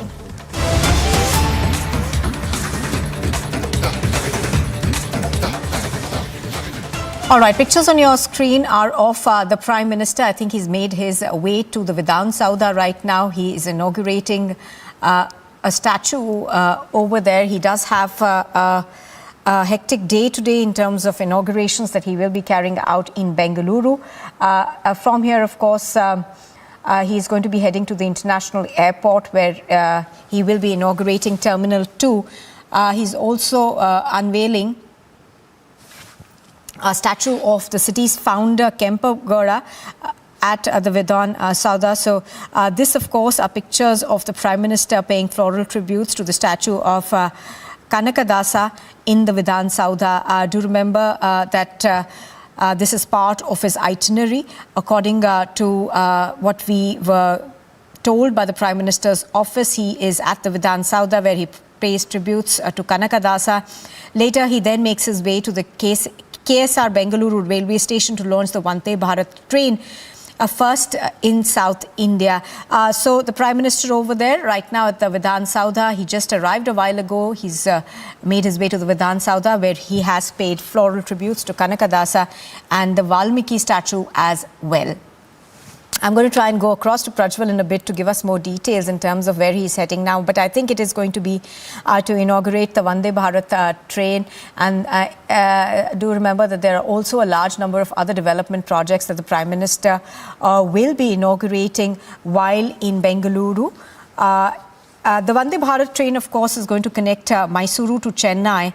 That is going to be quite a relief for travellers in terms that it cuts the travel time between the two cities. And the Terminal 2 of the Kempegowda International Airport is something that people are hoping will decongest the air traffic in Bengaluru, because at the moment there's only one airport, and that's where all the international arrivals as well as the domestic arrivals and takeoffs actually take place. So even as the Prime Minister is in Bengaluru, of course, traffic advisories have been issued. Bengaluru, of course, notorious for its traffic snarls. So we're given to understand that a detailed advisory has been issued for people across Bengaluru. Prajwal now with us on the phone line. Prajwal, I think he's making his way out of the Vidhan Sauda right now.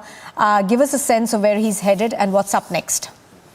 Now we are looking at the Prime Minister who offered floral tributes to Valmiki first, and later he went to the statue of Kanakadasa and offered floral tributes, and he was also accompanied by Prasannananda Swamiji here, and this is absolutely important because note the fact that the Nagmohan Das committee had the committee report was approved by the Karnataka government. So we also saw Prasannananda Swamiji along with Prime Minister Narendra Modi. Now the Prime Minister is heading from Vidhan Sauda towards the Krantivira Sangoli Rayana railway station, which will take him another 10 minutes to be reaching there, because all the roads, this is completely zero traffic. He will mainly be now, he will mainly be moving he will be going through Freedom Park, and later he will be reaching the railway station in the next 10 minutes. And after he reaches the railway station, he will be walking towards platform number 10, where the Vande Bharat Express will be flagged off by the Prime Minister now. And we also get to understand, we also get to understand that after flagging off the Vande Bharat Express, he will be there for the next 15 to 20 minutes while this entire program is scheduled. And after that, anywhere between, we are expecting that anywhere between 10:30 to 10:40, he will be leaving from the Kranti Veera Sangoli Rayana railway station towards the Kempegowda International Airport, where he will be inaugurating Terminal 1 Terminal 2 of the Kempegowda International Airport, and later he will be unveiling the 108 feet bronze statue of Kempegowda. And now the visuals on our screen is that of Prime Minister Narendra Modi a few minutes earlier, where he offered floral tributes to Valmiki. So this is exactly being seen here. If you look at it, Prasanananda Swamiji is there along with Vishweshwara Hegde Kageri, Chief Minister Bommai, and the Governor of Karnataka, Tawarchand Gehlot as well.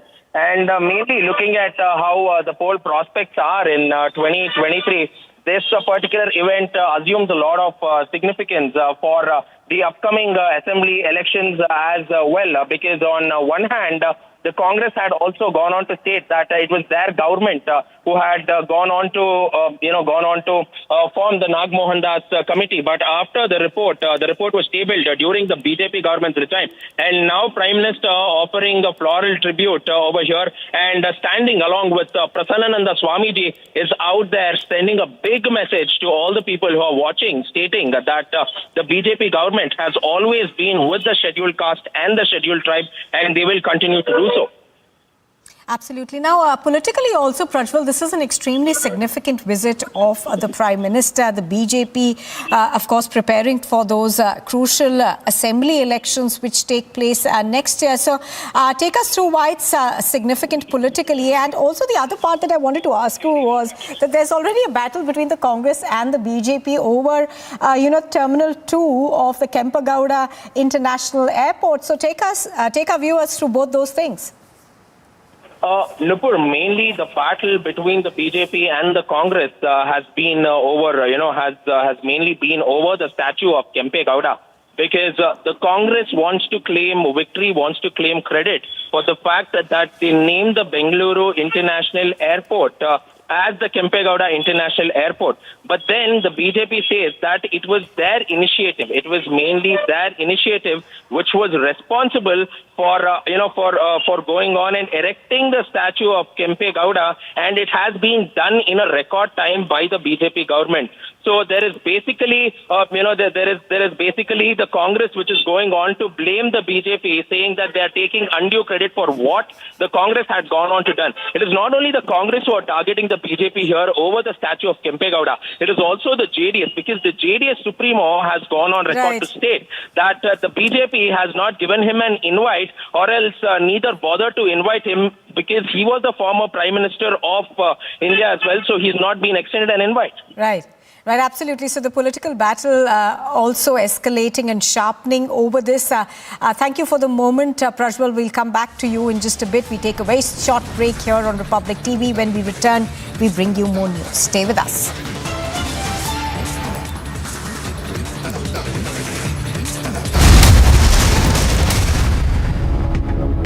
आपने अपनी sugar check की क्या? आपने sugar check की क्या? A simple sugar test can save you from diabetes-related complications. This World Diabetes Day, take a pledge to check your sugar and beat diabetes with Beto. Get your diabetes care program with a free Beto glucometer. Give a missed call on 740-1100. The main accused in the Bargari sacrilege case, Pradeep Singh, has been shot dead by two bike-borne gunmen at Kotakpura in Faridkot. 3 arrests have been made, 2 Jaish-e-Mohammed terrorists and 1 of their helper. Big success for the Jammu police as they have busted this major terror module. This was the tanker that was being used by the Jaish-e-Mohammed terrorists to sneak into the weapons from the Jammu to the Kashmir Valley.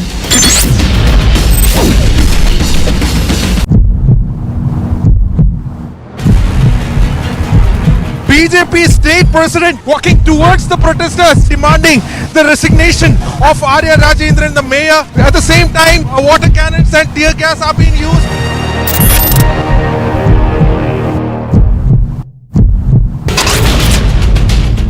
से ज्यादा motorcycle सवार आज यहाँ उतरे हैं अनुराग ठाकुर और प्रधानमंत्री नरेंद्र मोदी के समर्थन में, भारतीय जनता पार्टी के समर्थन में. Property of the Jamaat-e-Islami that has been seized, that falls in the Bongaon village for their links with the terror groups and carrying out the terror activities. Several people have been killed in a fire in Malé, the capital of the Maldives.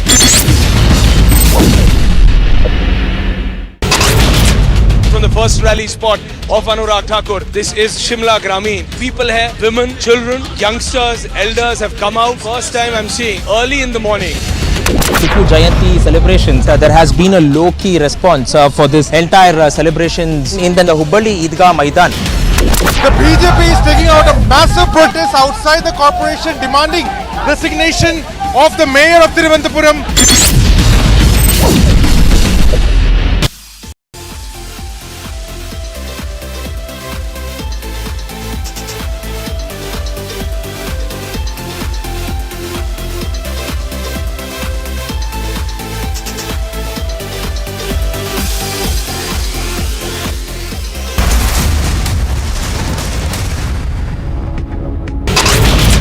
From the first rally spot of Anurag Thakur, this is Shimla Grameen. People here, women, children, youngsters, elders have come out. First time I'm seeing early in the morning. Tipu Jayanti celebrations, there has been a low-key response for this entire celebrations in the Hubli Idgah Maidan. The BJP is taking out a massive protest outside the corporation demanding resignation of the mayor of Thiruvananthapuram.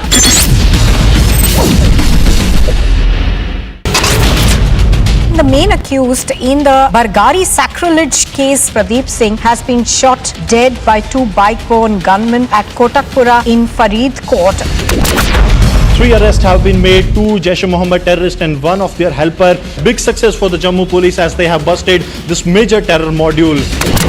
This was the tanker that was being used by the Jaish-e-Mohammed terrorists to sneak into the weapons from the Jammu to the Kashmir Valley.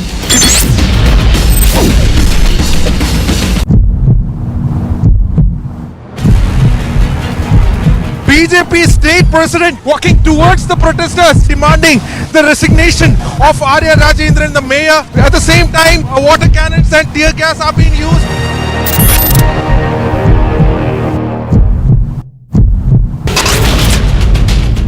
से ज्यादा motorcycle सवार आज यहाँ उतरे हैं अनुराग ठाकुर और प्रधानमंत्री नरेंद्र मोदी के समर्थन में, भारतीय जनता पार्टी के समर्थन में.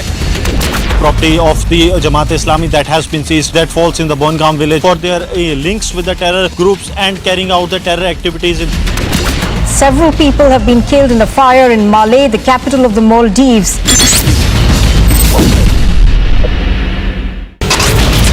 From the first rally spot of Anurag Thakur, this is Shimla Grameen. People here, women, children, youngsters, elders have come out. First time I'm seeing early in the morning.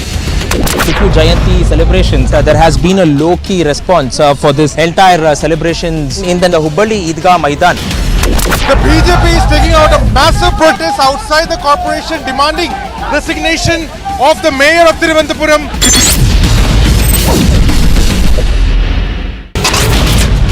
The main accused in the Bargari sacrilege case, Pradeep Singh, has been shot dead by two bike-borne gunmen at Kotakpura in Faridkot.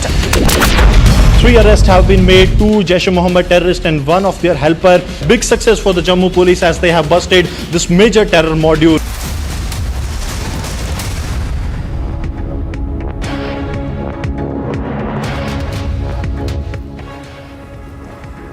Well, the Prime Minister, of course, is in Bengaluru.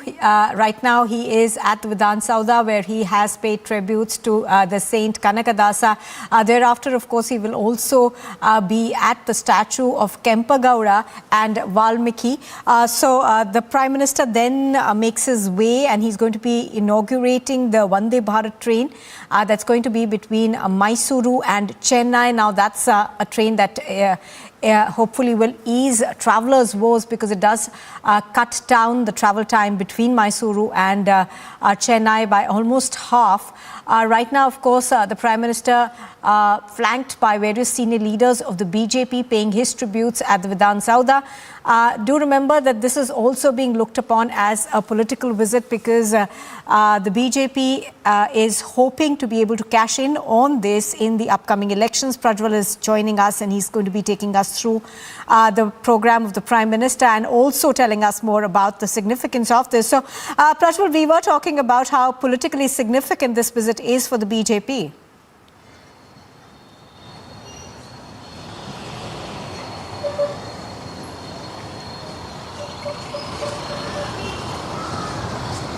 Prajwal, can you hear me? I don't think he can hear me. Yes, absolutely. This is definitely. Yes, I can hear you. I can hear you, Nupur. Nupur, this is politically quite significant here, because what we need to understand here is that it is mainly covering three communities who are also one of the largest vote banks in terms of population for the Congress as well as the JDS and the BJP, and nobody can ignore that. So the Prime Minister himself coming here, landing in Bengaluru, offering his tributes mainly to Valmiki and then to Kanakadasa, is clearly giving out a message to both the Congress and the JDS that they have not sidelined anybody from the scheduled caste and the scheduled tribes community, and the government has always been with them. And it has been the BJP who has stuck to it, who have stood by it, and they were the ones who were responsible to make sure that the Nag Mohan Das committee report, which was tabled, was finally passed in the Assembly and Council, and it came into being, and also gave it a special protection under Schedule 10. Because so far the JDS and the Congress had gone together and formed the committee, but even despite the report being submitted when the BJP government was in place, they had only mocked the BJP government here. So therefore the BJP sent out a strong message in this regard, and now the center, the central high command coming here, the Prime Minister himself coming here, is proving to be a lot of significant. Also, we had Prasannananda Swamiji, who has been thanking the BJP from day one, but during his early days of protest, he voiced out his dissent against the BJP party, and he was clearly not happy with the center, saying that they were the ones who were delaying the passing or the tabling of the Nag Mohan Das committee report. So the Prime Minister standing, holding hands with Prasannananda Swamiji, that is definitely quite a clincher for the BJP ahead of the 2023 Assembly elections. This being part one. Secondly, now if we are looking at the Vokkaligas here, this is turning out to be a huge political mudslinging fest, because DK Shivkumar, who is considered to be the strongest Vokkaliga among the Congress leaders, has stated that the BJP is indulging in upmanship, and all the leaders, irrespective of the party, should have been invited for the unveiling of the 108 feet Kempegowda statue. But no leaders had been invited, is what DK Shivkumar claims, and he is also claiming credit for the fact that the Kempegowda International Airport, formerly known as the Bengaluru International Airport, the naming of Kempegowda was brought in during the Congress regime.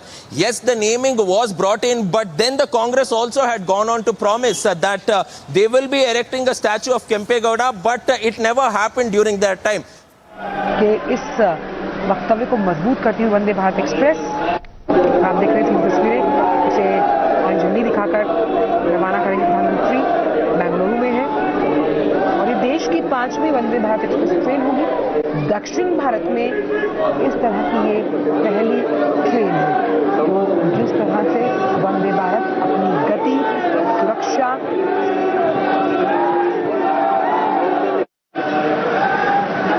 Bengaluru में देख रहे हैं, वंदे भारत के इस सफर पर खुद प्रधानमंत्री इस वक्त ट्रेन में मौजूद हैं। दक्षिण भारत का 2 दिवसीय ये दौरा है, और इसे कुछ देर में हरी झंडी दिखाकर रवाना किया जाएगा। वंदे भारत एक्सप्रेस जब हम बात करते हैं कि किस तरह से इसको डिज़ाइन किया गया है, तमाम जो मॉडिफाइड वर्जन्स हैं, मॉडर्न तकनीक आपको यहाँ पर मिलेगी। और सबसे अहम बात यह है कि सभी कुछ जो है वो मेक इन इंडिया के इस वक्तव्य को और मजबूत करता हुआ वंदे भारत एक्सप्रेस, जहाँ तक हम गति की बात करते हैं, गतिशील, सुरक्षित और साथ ही साथ एक आपको वर्ल्ड क्लास जो यात्रा का एक्सपीरियंस होता है उसे आप तक मुहैया कराएगी। हालांकि सेमी हाई स्पीड ट्रेन हम इसको मानते हैं और इसको डिज़ाइन, मैन्युफैक्चरिंग या तमाम जो इसके मॉडिफाइड वर्जन्स या और उन्नत तकनीक जो है वो भारत में ही निर्मित की गई है।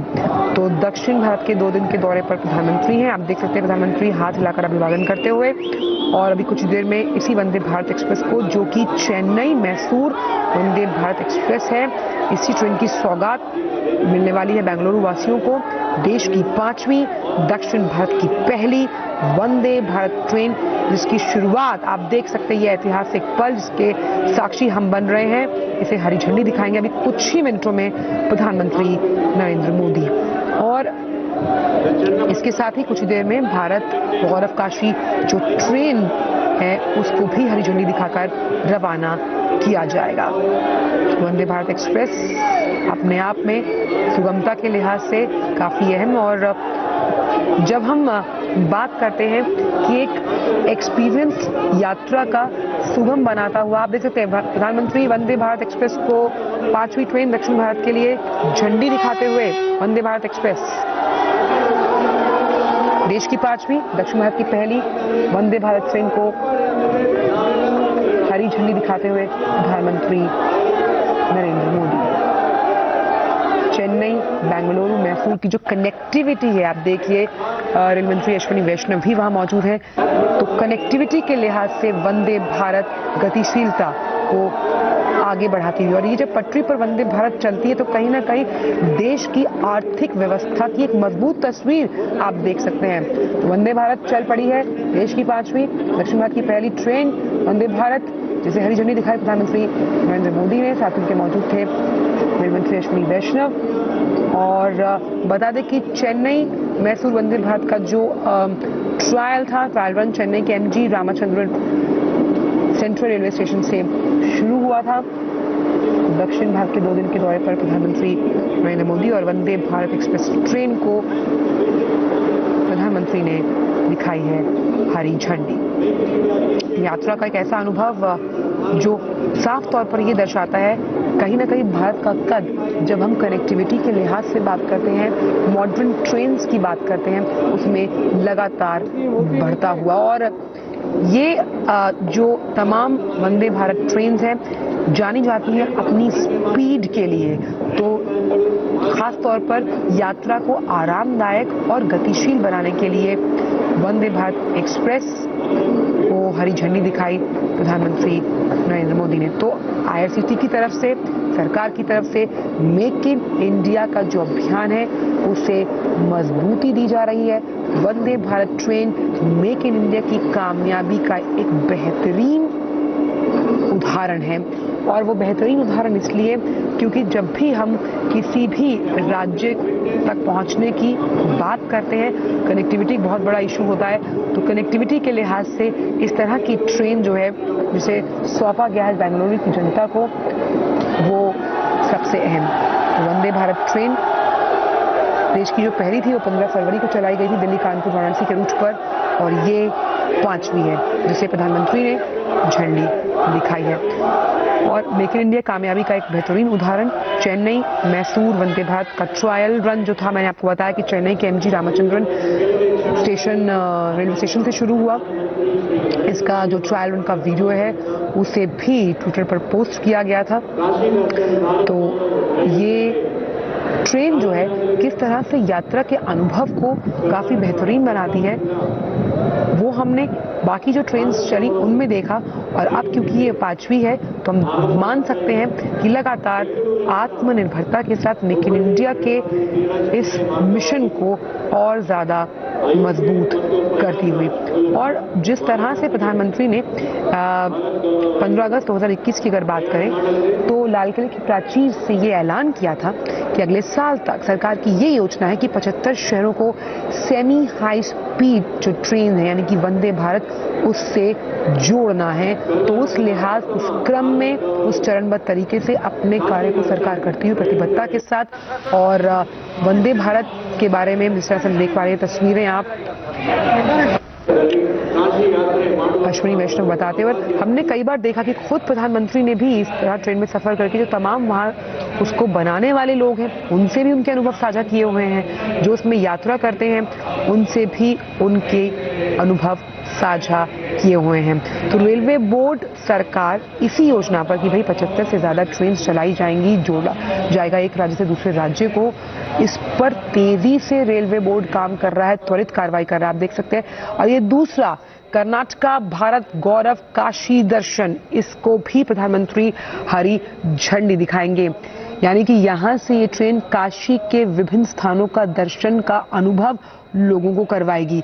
तो उस लिहाज से भी आज का दिन काफी अहम कर्नाटका वासियों के लिए कि कैसे भारत गौरव दर्शन के अंतर्गत इसे चलाया गया है।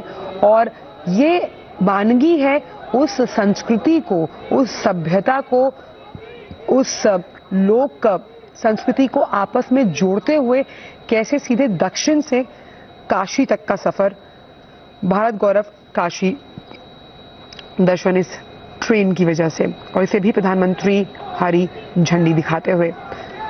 तो कैसे खास तौर पर जब हम बात कर रहे हैं, अभी हमने बात की वंदे भारत एक्सप्रेस के बारे में, और वहीं अब कर्नाटका भारत गौरव काशी दर्शन किस तरह से भारत के गौरव ऐसे खास तौर पर जब हम बात कर रहे हैं, अभी हमने बात की वंदे भारत एक्सप्रेस के बारे में, और वहीं अब कर्नाटका भारत गौरव काशी दर्शन किस तरह से भारत के गौरव को बढ़ाते हुए, क्योंकि जब हम बात करते हैं भारत की, एक भारत श्रेष्ठ भारत के इस अनुभव को और चरितार्थ करेगी ये कर्नाटका भारत गौरव काशी दर्शन ट्रेन, जो सीधा आपको दक्षिण भारत से, प्रधानमंत्री ने हरी झंडी दिखाई कर्नाटका भारत गौरव काशी दर्शन को, और ये हरी झंडी दिखाना इस बात का प्रतीक है कि आर्थिक प्रगति के और साथ ही साथ कनेक्टिविटी के पथ पर चलती हुई कर्नाटका भारत गौरव काशी दर्शन, जहां आप दक्षिण भारत से सीधे चलते हैं काशी की तरफ। तो 2 दिन के दौरे पर हैं, दक्षिण भारत के दौरे पर है प्रधानमंत्री, और हरी झंडी दिखाते हुए कर्नाटका भारत गौरव काशी दर्शन को। देखिए, दक्षिण भारत से सीधा आपको काशी के घाटों तक, काशी के दर्शन और गौरव यात्रा पर एक उस अस्मरणीय अनुभव पर लेकर चलेगी ये ट्रेन, जिसका अंदाजा लगाना हम यहीं से सोच सकते हैं कि आपको तमाम वो नज़ारे देखने को मिलेंगे जिस तरह से इसे तैयार किया गया है। तो आज का दिन काफ़ी अहम कर्नाटक वासियों के लिए, एक उन्हें चेन्नई मैसूर वंदे भारत एक्सप्रेस जिसे प्रधानमंत्री ने हरी झंडी दिखाई वो मिली, और दूसरा काशी दर्शन की अगर बात करें तो उस लिहाज से केसीआर रेलवे स्टेशन से भारत गौरव काशी यात्रा, भारत गौरव काशी यात्रा यानी कि कैसे भारत के गौरव को प्रतिबिंबित करती हुई ये ट्रेन उसकी संस्कृति और उसकी मिट्टी की खुशबू से तमाम जो दक्षिण वासी हैं, जिनको आप समझ सकते हैं कि भाई उत्तर दक्षिण इसीलिए कहा जाता है कि दूर है, उसकी दूरी को कम करते हुए मन के जो हम कहते हैं मन के भावों को एक साथ समेटते हुए इस भारत गौरव काशी ट्रेन में जो तमाम लोग वहां सवार हैं, कहीं ना कहीं बहुत ही हम कह सकते हैं रोमांचक, उत्साहित और एक हमेशा की तरह याद रखने का पल उनके लिए होगा। भारत गौरव योजना, अब भारत गौरव योजना के तहत जो है इस ट्रेन को चलाया गया है ताकि भारत के उन तमाम जगहों पर जहां से संस्कृति की मिट्टी की खुशबू आती है वो तमाम लोगों के जहन तक पहुंचे। और भारत गौरव जो ये हम कह सकते हैं ट्रेन है, कहीं ना कहीं ये इस बात का भी एहसास कराती है जब हम भारत के विभिन्न उन सांस्कृतिक केंद्रों का जिक्र करते हैं जिनसे हमारा जुड़ाव, जिनसे हमारा लगाव कहीं ना कहीं इस बात को दर्शाता है कि भारत के भले ही अलग अलग राज्य रहे हैं, अलग अलग भाषाएं हम बोलते हैं, मूल भावना एक ही है, यानी एक भारत श्रेष्ठ भारत की उस मूल भावना की अगर हम बात करें, इसको चरितार्थ करती हुई ये ट्रेन। तो काशी विश्वनाथ की अगर बात की जाए तो हमने देखा कि IRCTC ने पहले भी चलाया, काशी विश्वनाथ से जगन्नाथपुरी तक चलेगी Bharat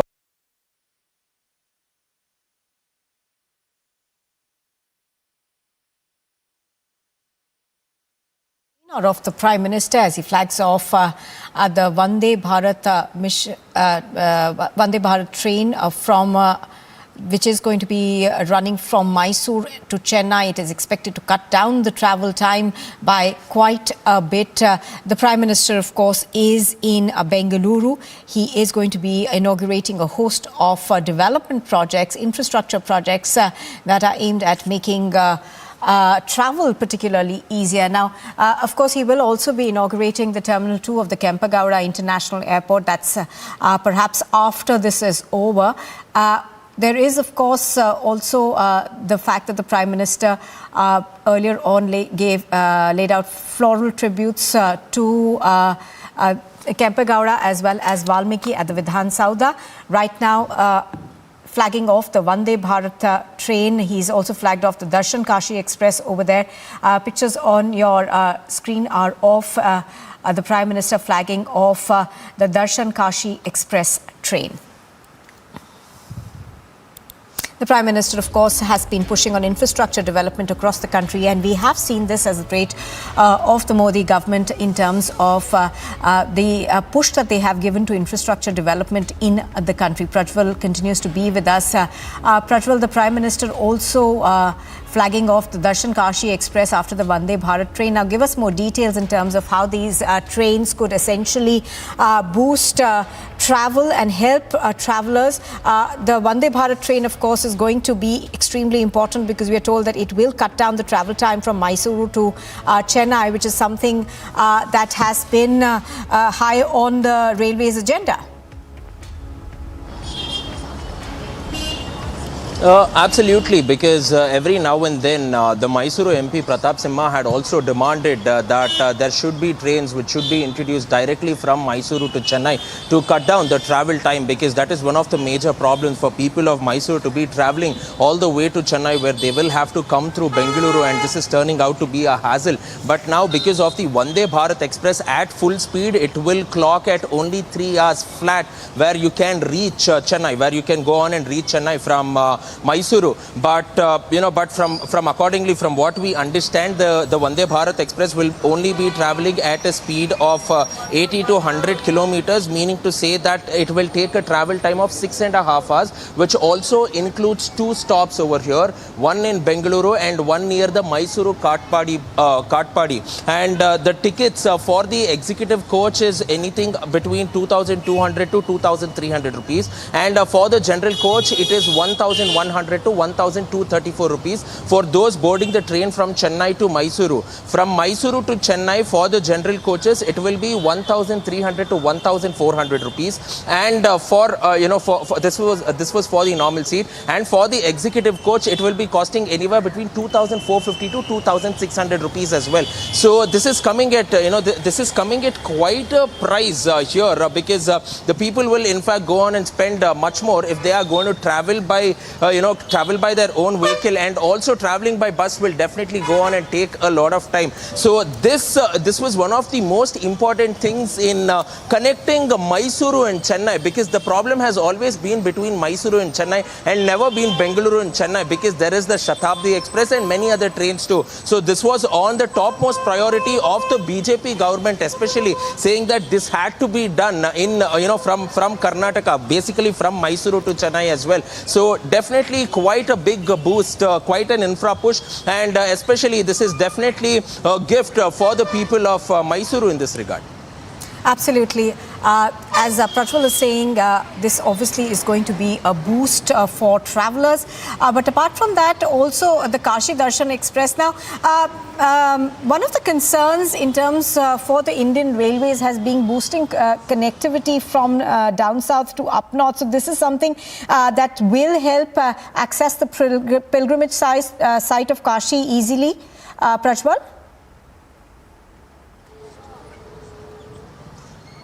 Yes, because now if you're looking at even the Kashi Darshan Express as well, Nupur, you were clearly pointing out to the fact that, the connectivity between south to up north has always been a problem where you will have to, you will have to go on and take other connecting trains too, and you will have to get off at certain stops as well.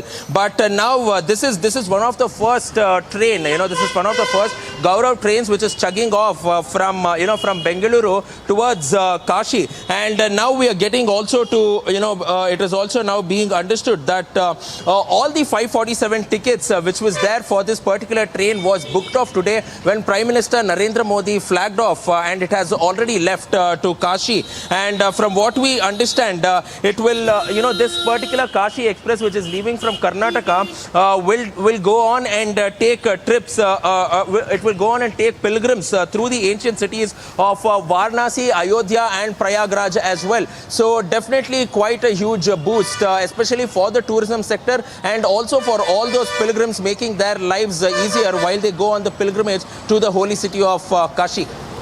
Oh yes, absolutely. Prajwal bringing us details in terms of the infrastructure projects that are being inaugurated by the Prime Minister. Pictures on your screen are, I think, of the Prime Minister now making his way through to inaugurating the T2 terminal. These are live visuals that we have now cut to. I think Prajwal will be able to explain to us more in terms of where these visuals are coming from. These, of course, on our screens are also a large number of BJP workers who've gathered on either side of the road to welcome the Prime Minister. He makes his way to inaugurating the Terminal 2 now. Prajwal, take us through what's happening.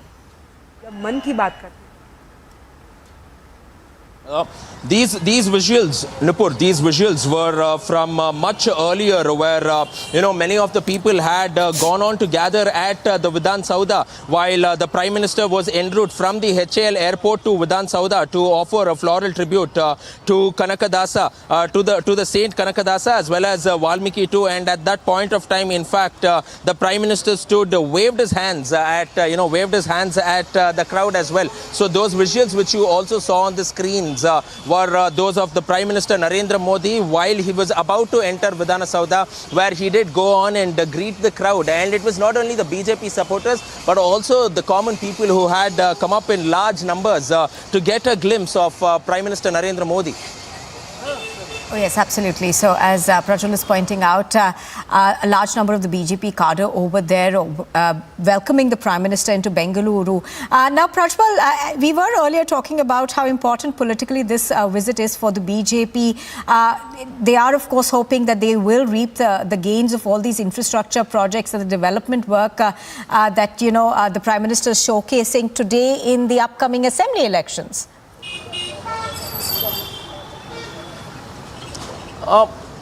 Definitely, because we were speaking only about what the Congress wants out of it or what the Congress is blaming. But interestingly, even the JDS too has taken the same stance, blaming the BJP. And the KPCC president also questioned the use of government funds for the statue of Kempe Gowda. And even the JDS also questioned as to how can the BJP go on and utilize funds belonging to the government to erect a statue of Kempe Gowda, to which the BJP has gone on to call out the double standards of both the Congress as well as the JDS leaders, questioning that it was the Congress who stated that they will go on and erect a statue of Kempe Gowda, which was not done. So what is wrong in going on and developing this project? It is being done on a government land. So what exactly is the problem? But the bone of contention over here is, though the government has given the land and the funds, it will be managed by the Bengaluru, it will be managed by the Bangalore International Airport authorities over there. there. So they will be the ones who will be managing this. So the question arises as to why government money was given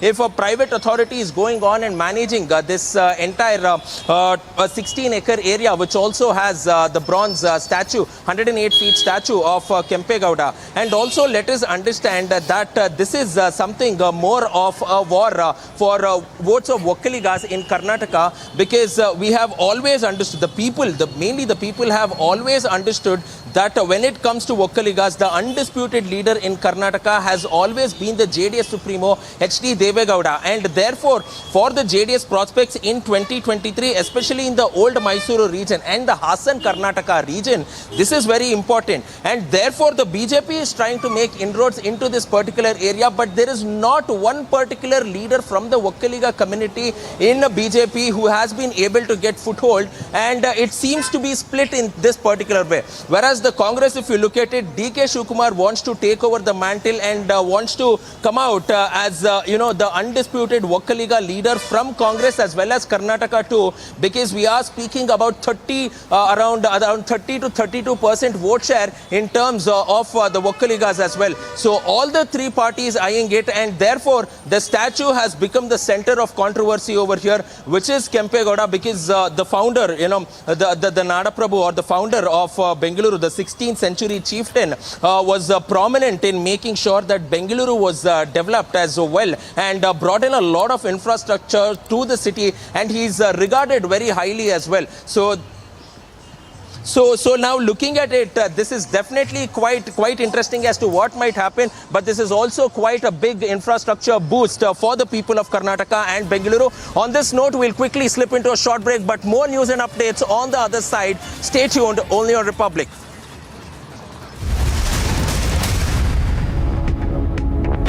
Have you checked your sugar levels? Afraid of diabetes and its complications? Hope खत्म हो गई थी, मुझे लगता था यार ये क्या लाइफ है. Is diabetes a serious epidemic? 200 million people are at the risk of developing diabetes. So one should always think that what really works for them. Technology is the only way we can solve this problem for India. Beto is a one-stop solution for anything diabetes. Watch India Beats Diabetes with Beto, a World Diabetes Day special this Saturday and Sunday at 6:30 p.m. only on Republic TV.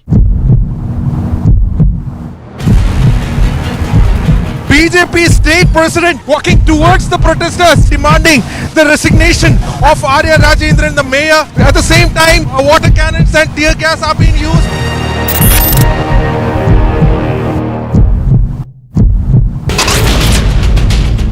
से ज्यादा motorcycle सवार आज यहाँ उतरे हैं अनुराग ठाकुर और प्रधानमंत्री नरेंद्र मोदी के समर्थन में, भारतीय जनता पार्टी के समर्थन में.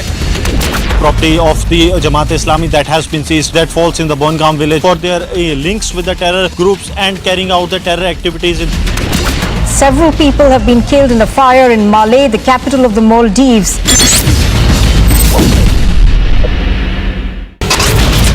From the first rally spot of Anurag Thakur, this is Shimla Gramin. People here, women, children, youngsters, elders have come out. First time I'm seeing early in the morning.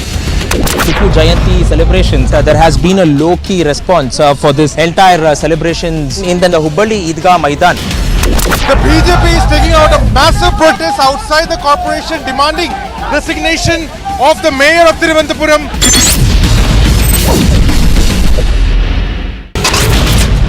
The main accused in the Bargari sacrilege case, Pradeep Singh, has been shot dead by two.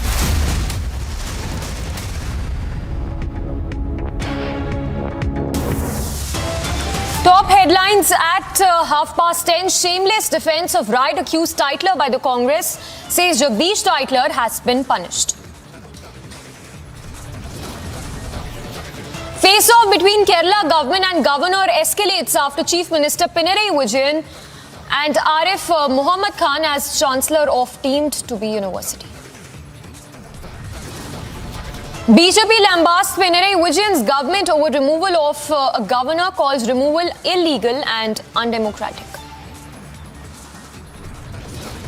Prime Minister Modi to visit Bengaluru today, flags off Bengaluru-Chennai Vande Bharat Express. Apex court to hear plea related to protection of alleged Shivling at Gyanvapi, crucial hearing at 3 p.m. today. Supreme Court to hear plea seeking stay of demolition of Afzal Khan's tomb in Maharashtra's Satara. Big win for forces in Shopian district of J&K. One Jaish terrorist neutralized.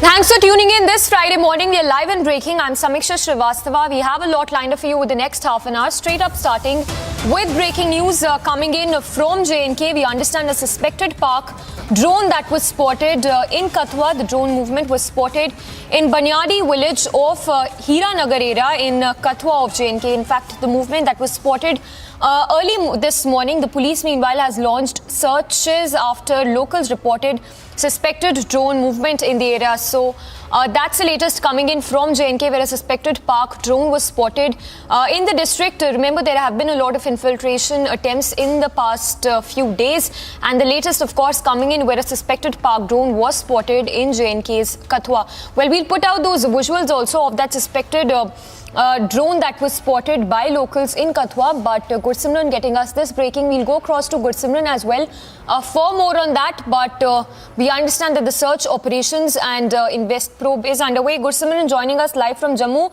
Gursimran, if you could give us more details on the suspected Pak drone that was spotted in J&K's Kathua.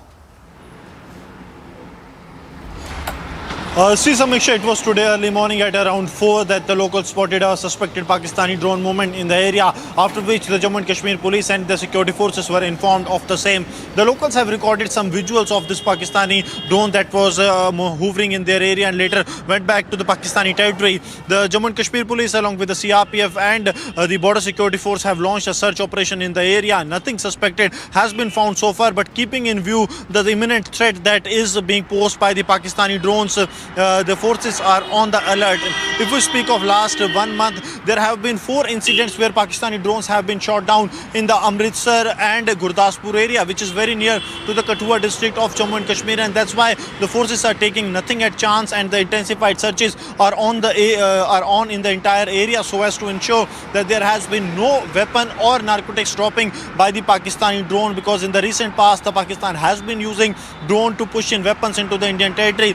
Even 3 terrorists that were arrested a couple of days back from the Jammu, they were here to pick up a consignment that was possibly dropped using drone in the Jammu region. So the drone menace continues in the Union territory of Jammu and Kashmir, with Pakistan making every possible effort to push narcotics, cash and weapons through drones into the Indian side. Samiksha. So, Gursimran, anything latest known as to more details as to at what exact time was this suspected drone spotted, and also give us more details as to how many infiltration bids have been reported in the past few weeks, especially the drone movement from Pakistan's side. See, Samiksha, it was at around 4 in the morning when the suspected drone movement was seen in the area, after which the intensified searches were launched by the security forces. When coming to the drone infiltration attempts, if we speak of this year alone, there have been more than 100 attempts by the Pakistani side of the drone, be it the drone intrusion attempt or the drone sighting attempt along the international border. The incidents of drone sighting are pretty less in the line of control, but yes, they are also happening on the LOC as well as on the international border, which is a cause of worry, because these drones are a specialized drone that are customized by the Pakistan so as to push weapons, narcotics into the Indian territory, so that money that can be minted from the sale of narcotics can be used for the terror funding in Jammu and Kashmir as well as in other parts of the country. All right, Gursimran, thank you for getting us all those details and the visuals there on your screens as well of the suspected Pak drone that was spotted in J&K's Kathua.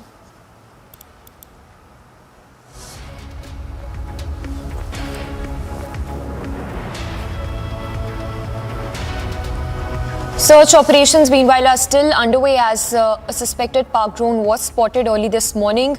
More details on this are awaited, but this is, of course, something that happened early this morning when locals reported about the suspected activity that was taking place, a suspected drone movement from the Pak side. So it could have been an infiltration attempt by Pakistan, which was foiled. More details are awaited, but that is the latest coming in from J&K.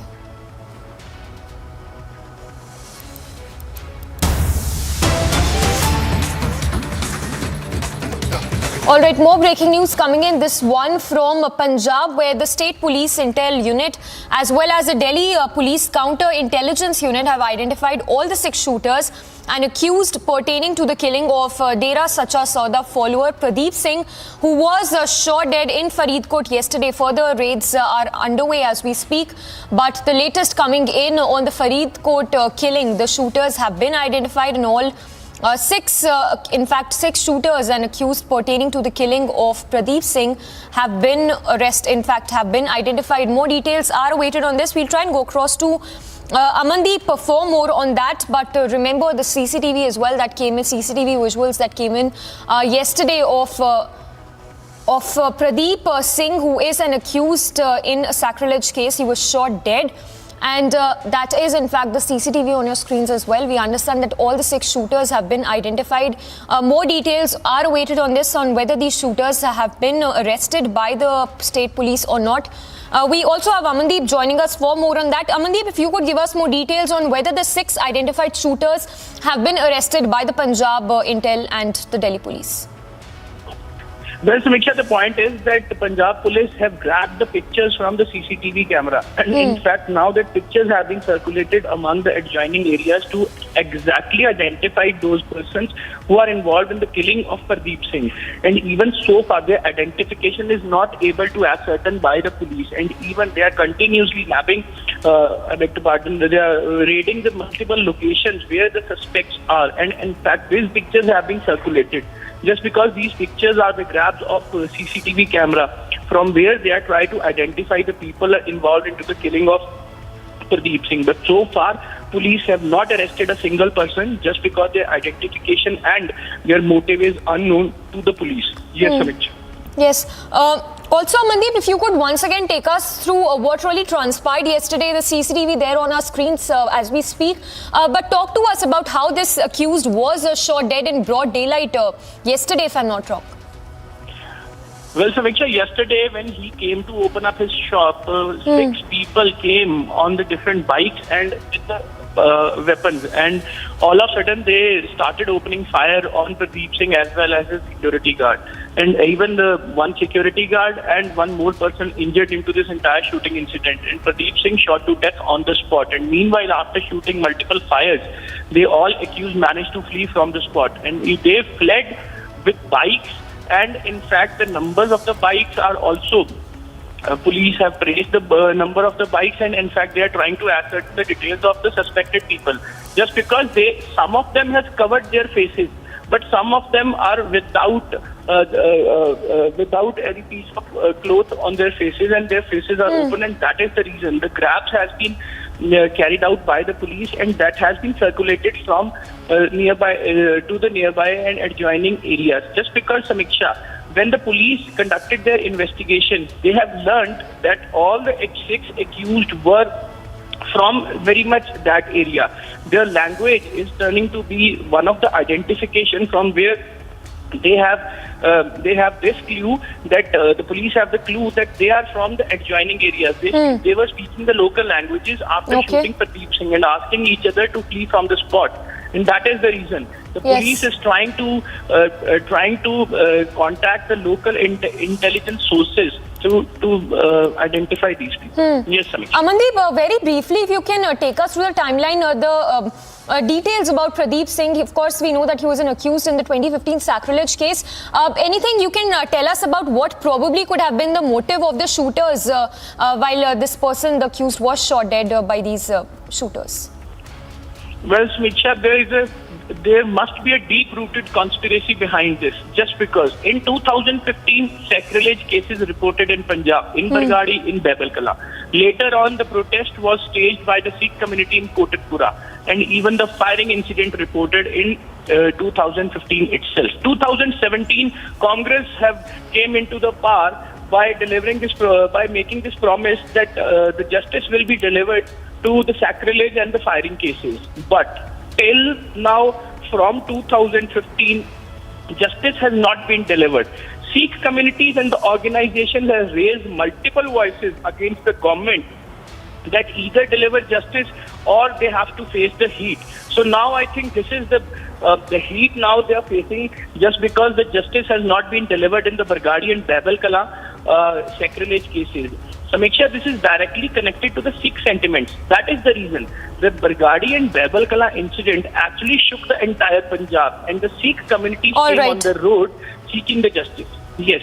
All right, Amandeep, thank you for the moment. We'll keep coming back to you for more on that. So all the 6 shooters have been identified by the officials. More details are awaited, but for now, moving on to more breaking news. This one coming in from Karnataka. And news coming in from Karnataka, where Sri Ram Sene was seen celebrating the Kannada Dasa Jayanti in Hubli in Eidgah Maidan today. We understand that Pramod Muthalik has also arrived. So it seems that the Tipu Jayanti face-off is only escalating. We'll try and go across to Prajwal as well for more on that. But as you can see there, the visuals coming in of Pramod Muthalik, who has arrived at Hubli's Eidgah Maidan to pay tribute and celebrate the Kannada Dasa Jayanti in Hubli's Eidgah ground. We have Prajwal joining us for more. Prajwal, help us understand this Pramod Muthalik having arrived to celebrate the Jayanti in Hubli Eidgah Maidan. Of course, we saw how the face-off only escalated yesterday when we talk about the Tipu Jayanti celebrations at the Eidgah Maidan.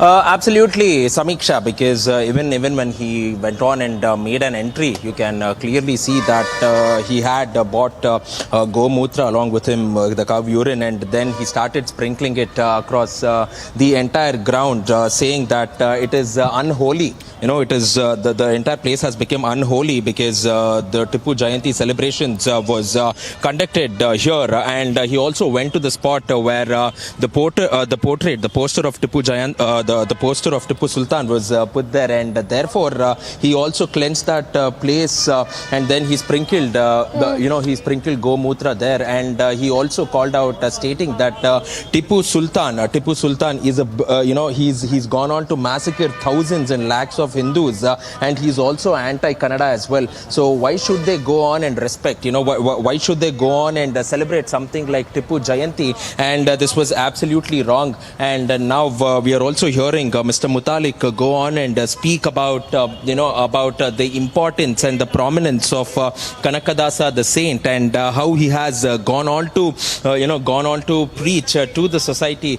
of the entire fact as to how life will have to be led. And he's saying that Tipu should not be Tipu should not be worshipped because he's or else he should not even be given great prominence over here, is what Pramod Muthalik has stated. And also, Samiksha, going to the spot yesterday where Tipu Jayanti was celebrated. This is the exact spot where it was celebrated, and the poster of Tipu Sultan was put up. And this is where this purification, according to Mr. Muthalik, which took place here. So far it has been peaceful. And no sort of untoward incident has happened, and the security too has been heightened. Yes. Prajwal, staying on the same, if you could give us more details as to, what really happened yesterday. We understand that Congress leader was seen celebrating Tipu Jayanti inside the premises of the HDMC. Yes, inside the Hubli Dharwad Municipal Corporation, a Congress leader had gone on in his office to celebrate Tipu Jayanti, which is not in accordance with the law, and a notice was issued by the council secretary asking as to why Tipu Jayanti was being celebrated inside the premises of government offices, because in 2016 Siddaramaiah government had gone across and given permission that Tipu Jayanti could be submitted, could be celebrated inside the government premises.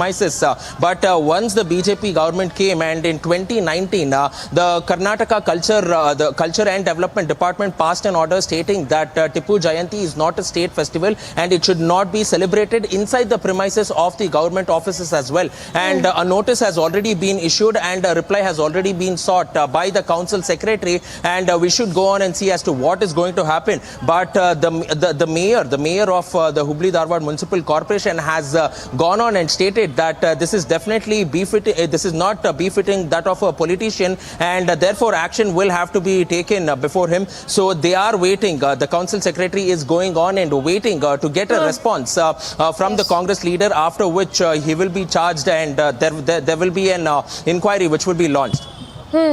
Prajwal, help us understand, talking about this Kanakadasa Jayanti, which is being celebrated. Has the permission even been granted in the first place by the officials? Of course, permission was granted for Tipu Jayanti, but has the permission been granted for the Kanakadasa Jayanti at the Eidgah Maidan?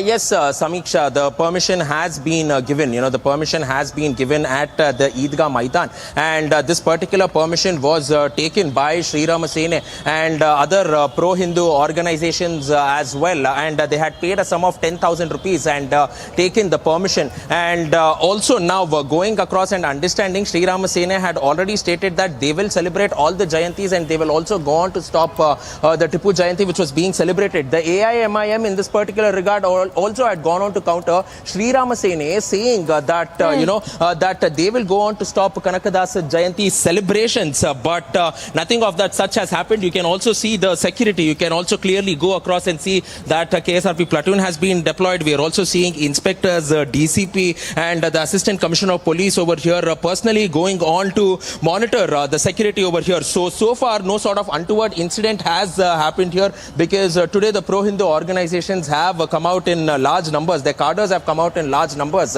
and the Sri Rama Sene chief, Mr. Pramod Mutalik too, has come here, and he also started off by condemning that Tipu is not a freedom fighter, and the Karnataka High Court too had gone on to state that Tipu is not a freedom fighter, but he's a monarch. Prajwal, do you see this as some kind of a provocation by Pramod Mutalik, this so-called cleansing being done by Pramod Mutalik?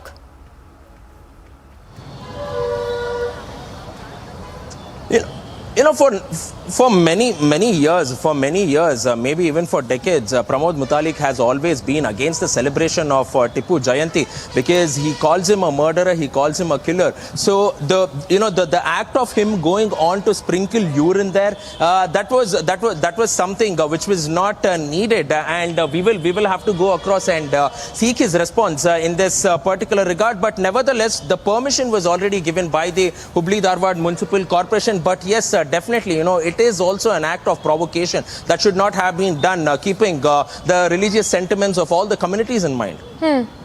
All right, Prajwal, thank you for the moment. So Prajwal there reporting from Hubli as the celebrations are taking place for the Kanakadasa Jayanti at the Eidgah Maidan. And a row that seems to have erupted after that provocation by Pramod Mutalik, as he was seen sprinkling urine as a mark of cleansing after that Tipu Jayanti celebrations happened at the Eidgah Maidan in Hubli on Thursday. So the visuals also coming in right now from Eidgah Maidan in Hubli, where you can see Pramod Mutalik celebrating the Jayanti after the Tipu Jayanti celebrations which happened. Of course, the AIMIM faction that led the celebrations at the Eidgah Maidan on Thursday. A very short break. Coming up on the other side, we'll get you the latest as SC will hear the plea regarding protection of alleged Shivling at Gyanvapi at 3 p.m. today. And it's a big win for forces in Shopian district of Jammu and Kashmir. One Jaish terrorist gunned down.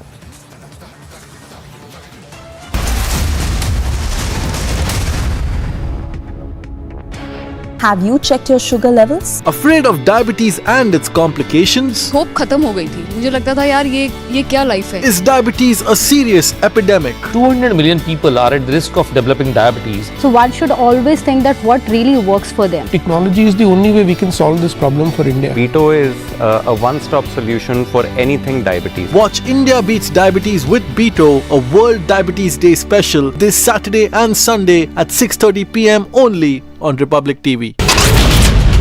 The main accused in the Bargari sacrilege case, Pradeep Singh, has been shot dead by two bike-borne gunmen at Kotakpura in Faridkot. 3 arrests have been made, 2 Jaish-e-Mohammed terrorists and 1 of their helper. Big success for the Jammu police as they have busted this major terror module. This was the tanker that was being used by the Jaish-e-Mohammed terrorists to sneak into the weapons from the Jammu to the Kashmir Valley.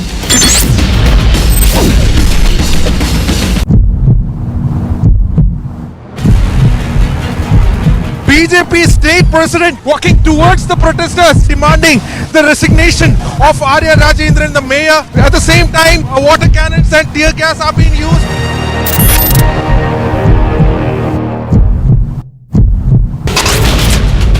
No 9,000 से ज्यादा motorcycle सवार आज यहाँ उतरे हैं अनुराग ठाकुर और प्रधानमंत्री नरेंद्र मोदी के समर्थन में, भारतीय जनता पार्टी के समर्थन में। Property of the Jamaat Islami that has been seized, that falls in the Bongaon village for their links with the terror groups and carrying out the terror activities. Several people have been killed in a fire in Malé, the capital of the Maldives.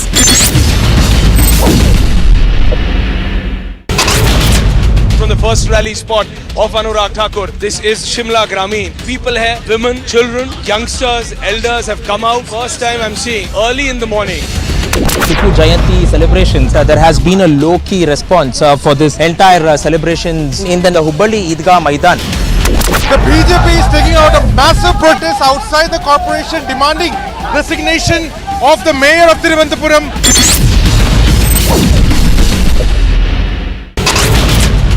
The main accused in the Bargari sacrilege case, Pradeep Singh, has been shot dead by two bike-borne gunmen at Kotakpura.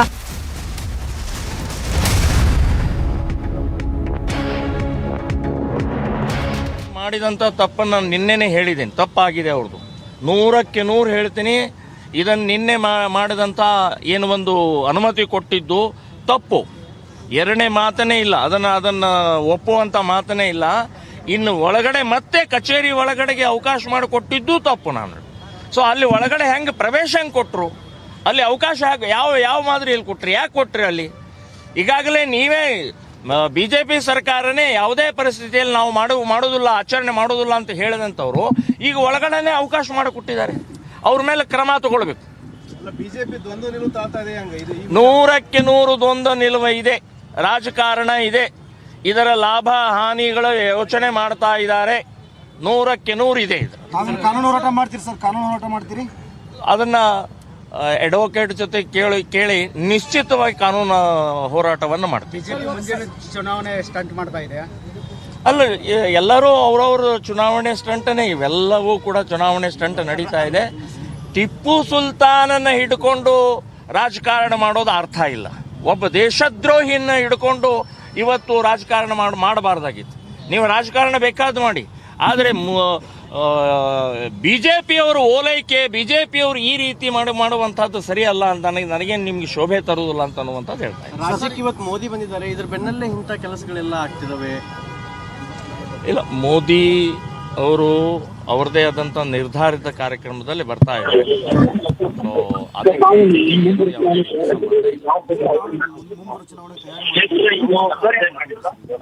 ಕ್ಷೇತ್ರ ಇನ್ನೂ survey ನಡೀತಾ ಇದೆ. ಉತ್ತರ ಕರ್ನಾಟಕ, ದಕ್ಷಿಣ ಕರ್ನಾಟಕ, ಯಾವ್ದು sir? Kalyana Karnataka ಆಯ್ಕೆ ಮಾಡ್ಕೊತೀರಾ ಹೇಗೆ sir? Dakshina Kannada ಜಿಲ್ಲೆಯಲ್ಲಿ 3 ಕ್ಷೇತ್ರ ಇದೆ, ಕಾರ್ಕಳ, ಉಡುಪಿ ಮತ್ತು ಪುತ್ತೂರು.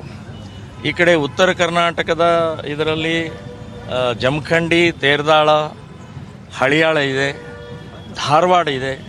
ಸೊ ಈ ಕ್ಷೇತ್ರಗಳಲ್ಲಿ ಸರ್ವೆ ನಡೀತಾ ಇದೆ. ಒಂದು ಫೈನಲ್ ಪಕ್ಷ ಇಲ್ಲ, ನಾನು ಸ್ವತಂತ್ರವಾಗಿ ನಿಂತ್ಕೊಳ್ತಾ ಇದ್ದೀನಿ.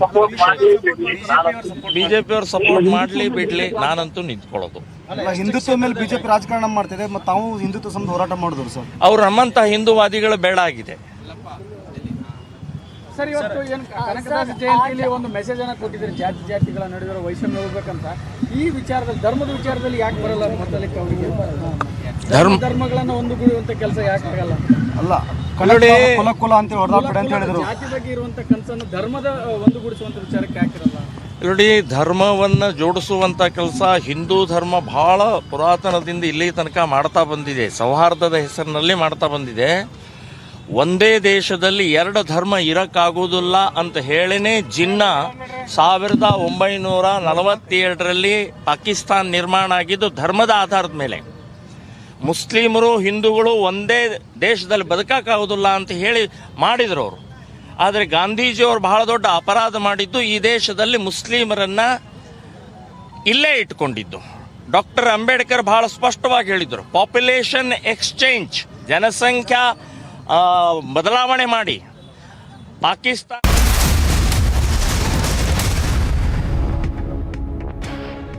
आपने अपनी शुगर चेक की क्या? आपने शुगर चेक की क्या? A simple sugar test can save you from diabetes related complications.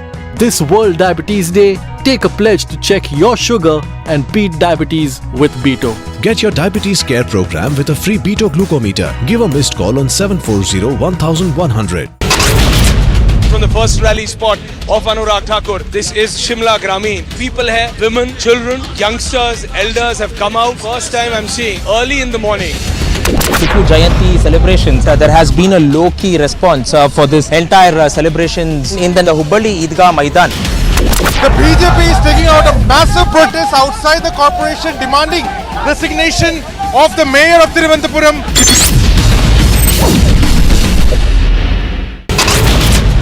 The main accused in the Bargari sacrilege case, Pradeep Singh, has been shot dead by two bike-borne gunmen at Kotakpura in Faridkot. 3 arrests have been made, 2 Jaish-e-Mohammed terrorists and 1 of their helper. Big success for the Jammu police as they have busted this major terror module. This was the tanker that was being used by the Jaish-e-Mohammed terrorists to sneak into the weapons from the Jammu to the Kashmir Valley.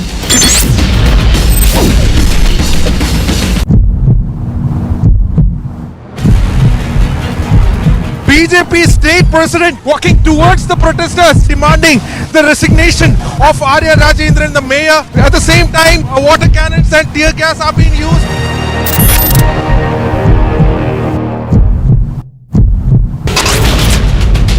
हजार से ज्यादा motorcycle सवार आज यहाँ उतरे हैं अनुराग ठाकुर और प्रधानमंत्री नरेंद्र मोदी के समर्थन में, भारतीय जनता पार्टी के समर्थन में। Property of the Jamaat Islami that has been seized, that falls in the Bongaon village for their links with the terror groups and carrying out the terror activities. Several people have been killed in a fire in Malé, the capital of the Maldives.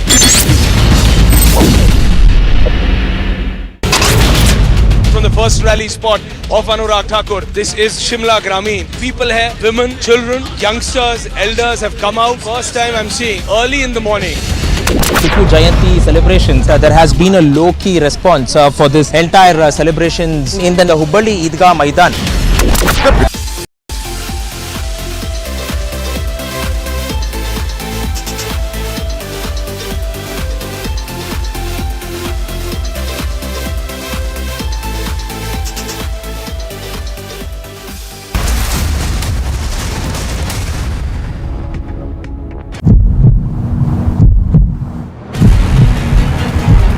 BJP state president walking towards the protesters demanding the resignation of Arya Rajendran, the mayor. At the same time, water cannons and tear gas are being used.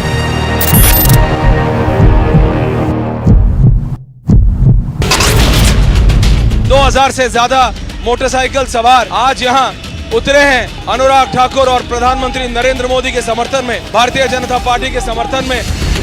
Property of the Jamaat Islami that has been seized, that falls in the Bongaon village for their links with the terror groups and carrying out the terror activities. Several people have been killed in a fire in Malé, the capital of the Maldives.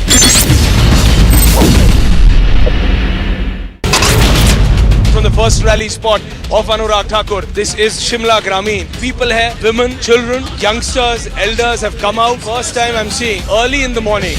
Tipu Jayanti celebrations, there has been a low-key response for this entire celebrations in the Hubli Idgah Maidan. The BJP is taking out a massive protest outside the corporation demanding resignation of the mayor of Thiruvananthapuram.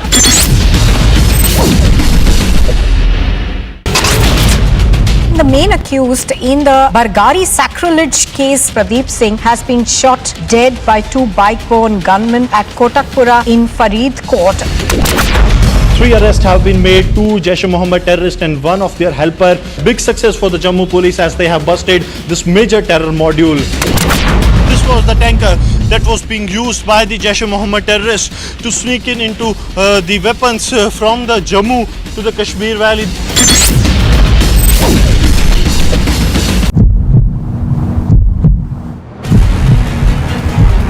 BJP state president walking towards the protesters demanding the resignation of Arya Rajendran, the mayor. At the same time, water cannons and tear gas are being used.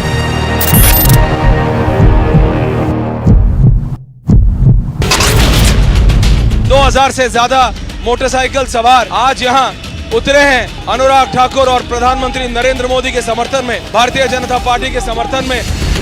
Property of the Jamaat Islami that has been seized, that falls in the Bongaon village for their links with the terror groups and carrying out the terror activities.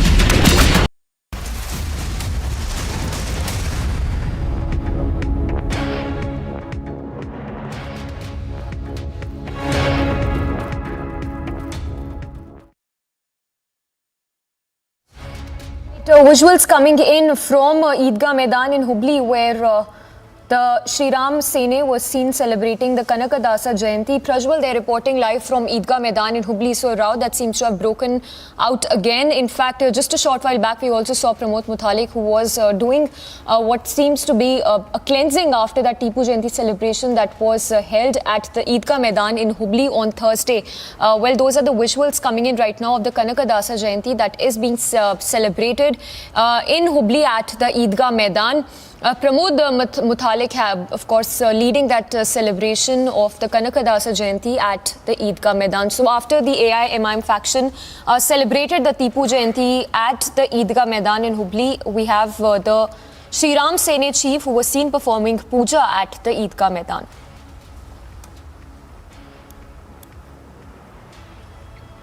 And we'll try connecting with Prajwal again, who is in Hubli there at the Eidgah Maidan, getting us all those updates by the minute. But these visuals coming in live right now, these visuals that came in just a short while back of Shri Ram Sene chief celebrating the Kanakadasa Jayanti. But moving on to more breaking news coming in for now.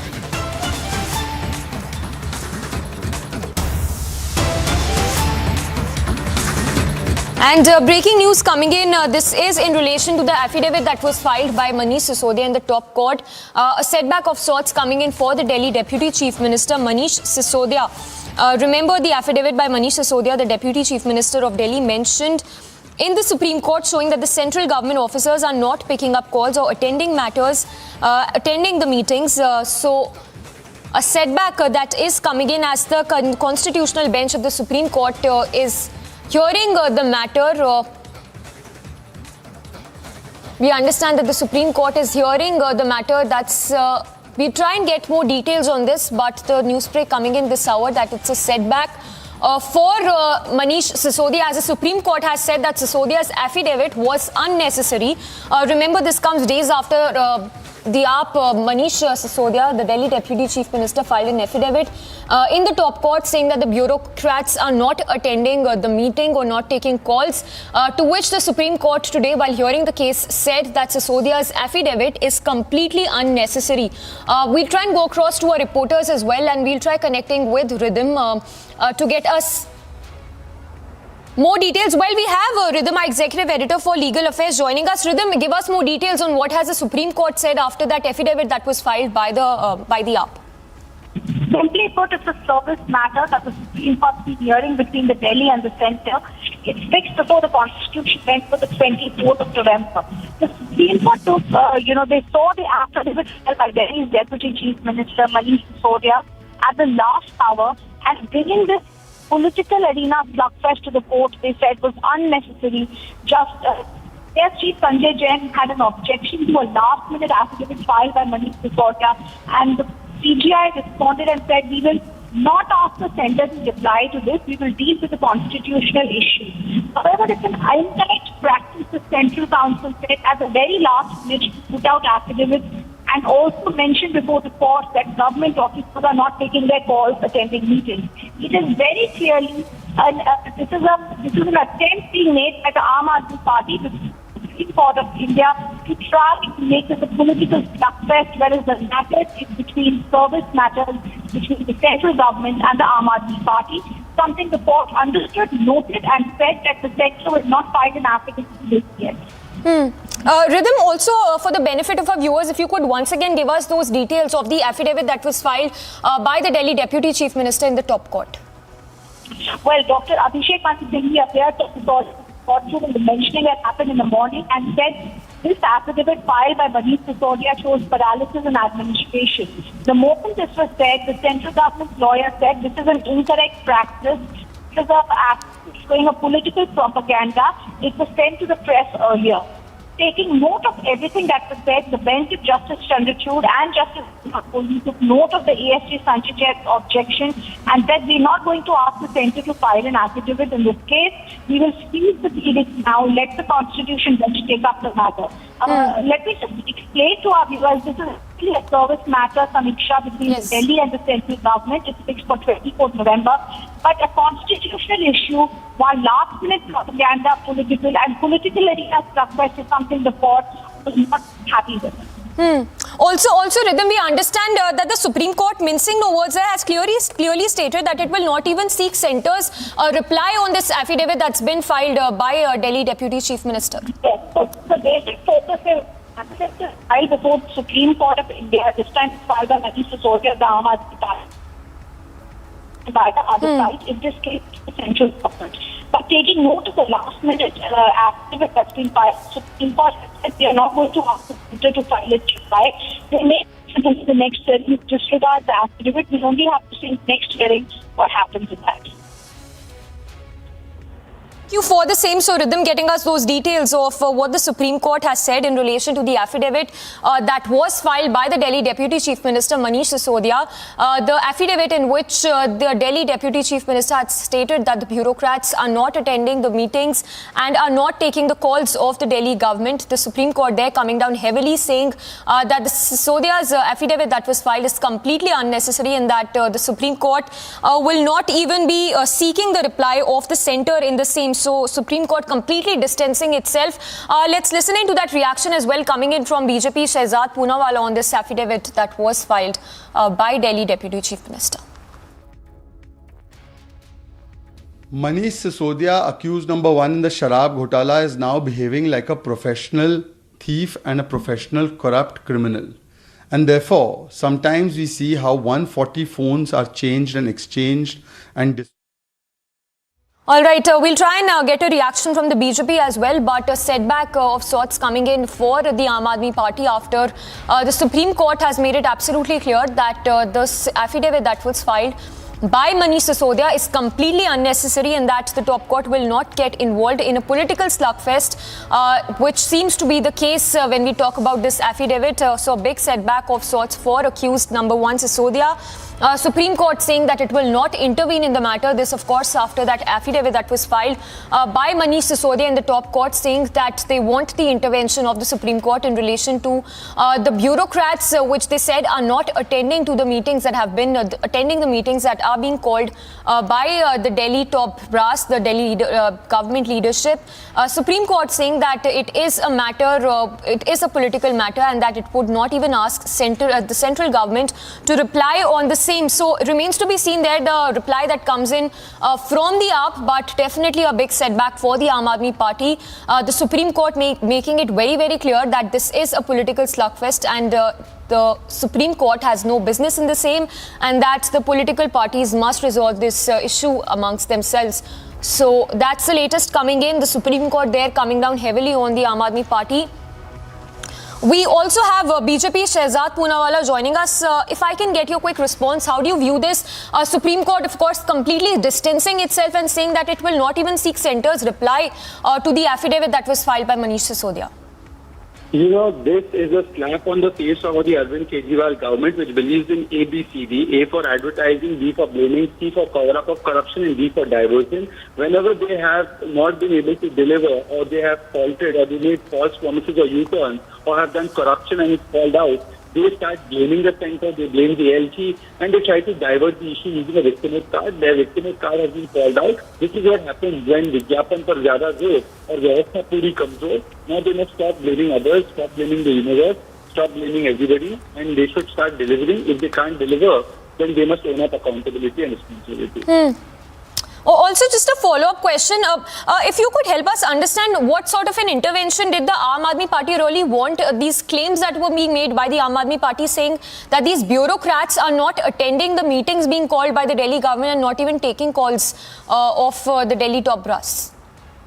This is just a victimhood card that they play. We have always seen them insult constitutional institutions and arrangements. They have never, in fact, functioned as per the constitutional mandate that is given to Delhi, and therefore they try to project that all their good work is being stopped. But in reality, their good work is only presented in advertisements. It's not there on the ground. Now, to cover up for their failures, they have found a new escape route that sometimes you blame LG, you blame the officials, you say, but this has been called out by the Supreme Court, because the Supreme Court went through everything and they saw that there was no role of the centre or the LG to offend or obstruct their work. It was in fact Kejriwal's own false promises, fake promises, which he can't deliver upon. All right. Thank you for speaking to us. So that was BJP Shehzad Poonawalla replying to Supreme Court's remarks there, coming down heavily on the Aam Aadmi Party, the ruling party in the national capital. Supreme Court there making it very clear that it will not intervene in the matter and that it is a political slugfest and that the court must not be dragged into this issue. The Supreme Court also went on to add that the affidavit that was filed by the Delhi Deputy Chief Minister holds no ground and that that centre's reply would also not be sought by the Supreme Court.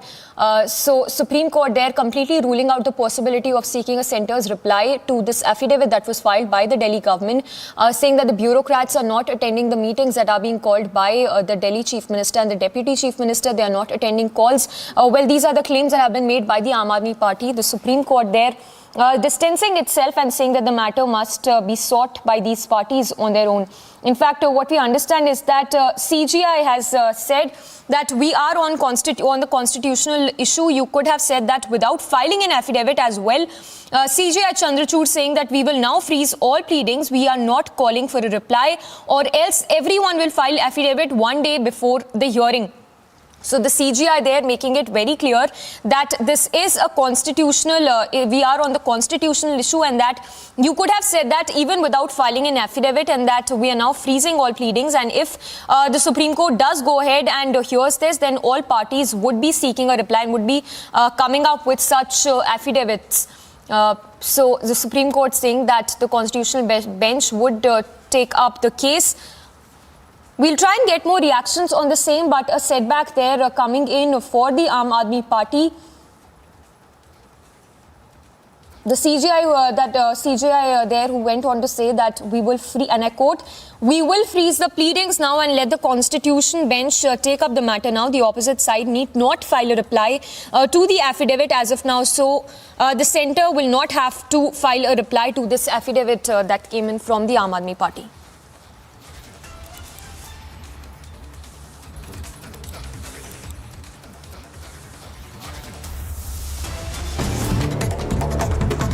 All right, let's move on. A quick roundup of all that's making news from across the country. Prime Minister Modi flagged off Vande Bharat train from Mysuru to Chennai via Bengaluru today. Remember, this is the first semi-high-speed train for South India and the fifth in the country. The Prime Minister is all set to unveil the 108 feet tall bronze statue of city's founder, Kempe Gowda, and inaugurate the Terminal 2 of the International Airport in Bengaluru, built at a cost of around 5,000 crore rupees, which is recorded as the first and tallest bronze statue of Kempe Gowda. A massive row that was seen over Congress' decision to honour Jagdish Titler, another accused in the 1984 anti-Sikh riots, by accommodating him in the Delhi team of the Municipal Corporation of the Delhi Ports. हमें बहुत ज़्यादा दुख और खेद इस बात से हुआ है कि खड़गे जी के अध्यक्ष बनने के बाद हमें लगा कि शायद परिस्थितियां बदलेंगी और 1984 के कातलों को शायद अब स्थान नहीं मिलेगा, क्योंकि हमारा इंसाफ लेने का रास्ता मीलों मील लंबा होता जाता है जब कांग्रेस उनको अपने गले से लगाती है।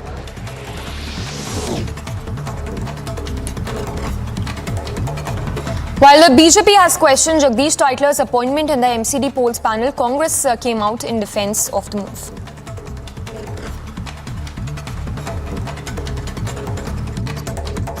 पैंतीस साल से भी ज़्यादा हो गया शायद, और इतने में तो मर्डर की भी सेंटेंस पूरी हो जाती है, तो उनको पनिशमेंट दे दी गई है और उसके बाद बहुत लो लेवल की रिस्पॉन्सिबिलिटी को भी मिलेगा। तो इसमें कोई ऐसी बात नहीं है।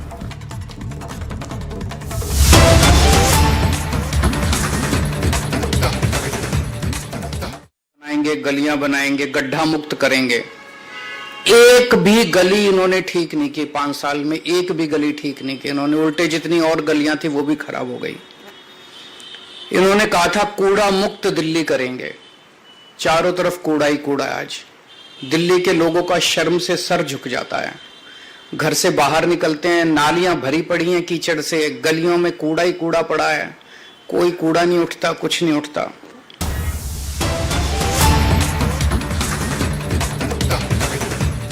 एक हम कहते हैं वर्ल्ड क्लास एक्सपीरियंस, जब हम बात करते हैं आकर्षण से परिपूर्ण वो तस्वीरें, पर्यटन के लिहाज से, उद्योग जगत के लिहाज से, आप देख सकते हैं सीधी तस्वीरें।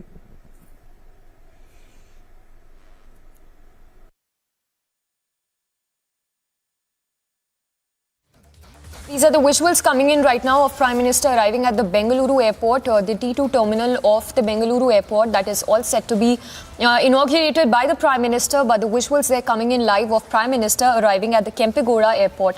We'll try and go across to Prajwal as well for more details. But as you can see, Prime Minister there having arrived at the airport after flagging off the Vande Bharat Express.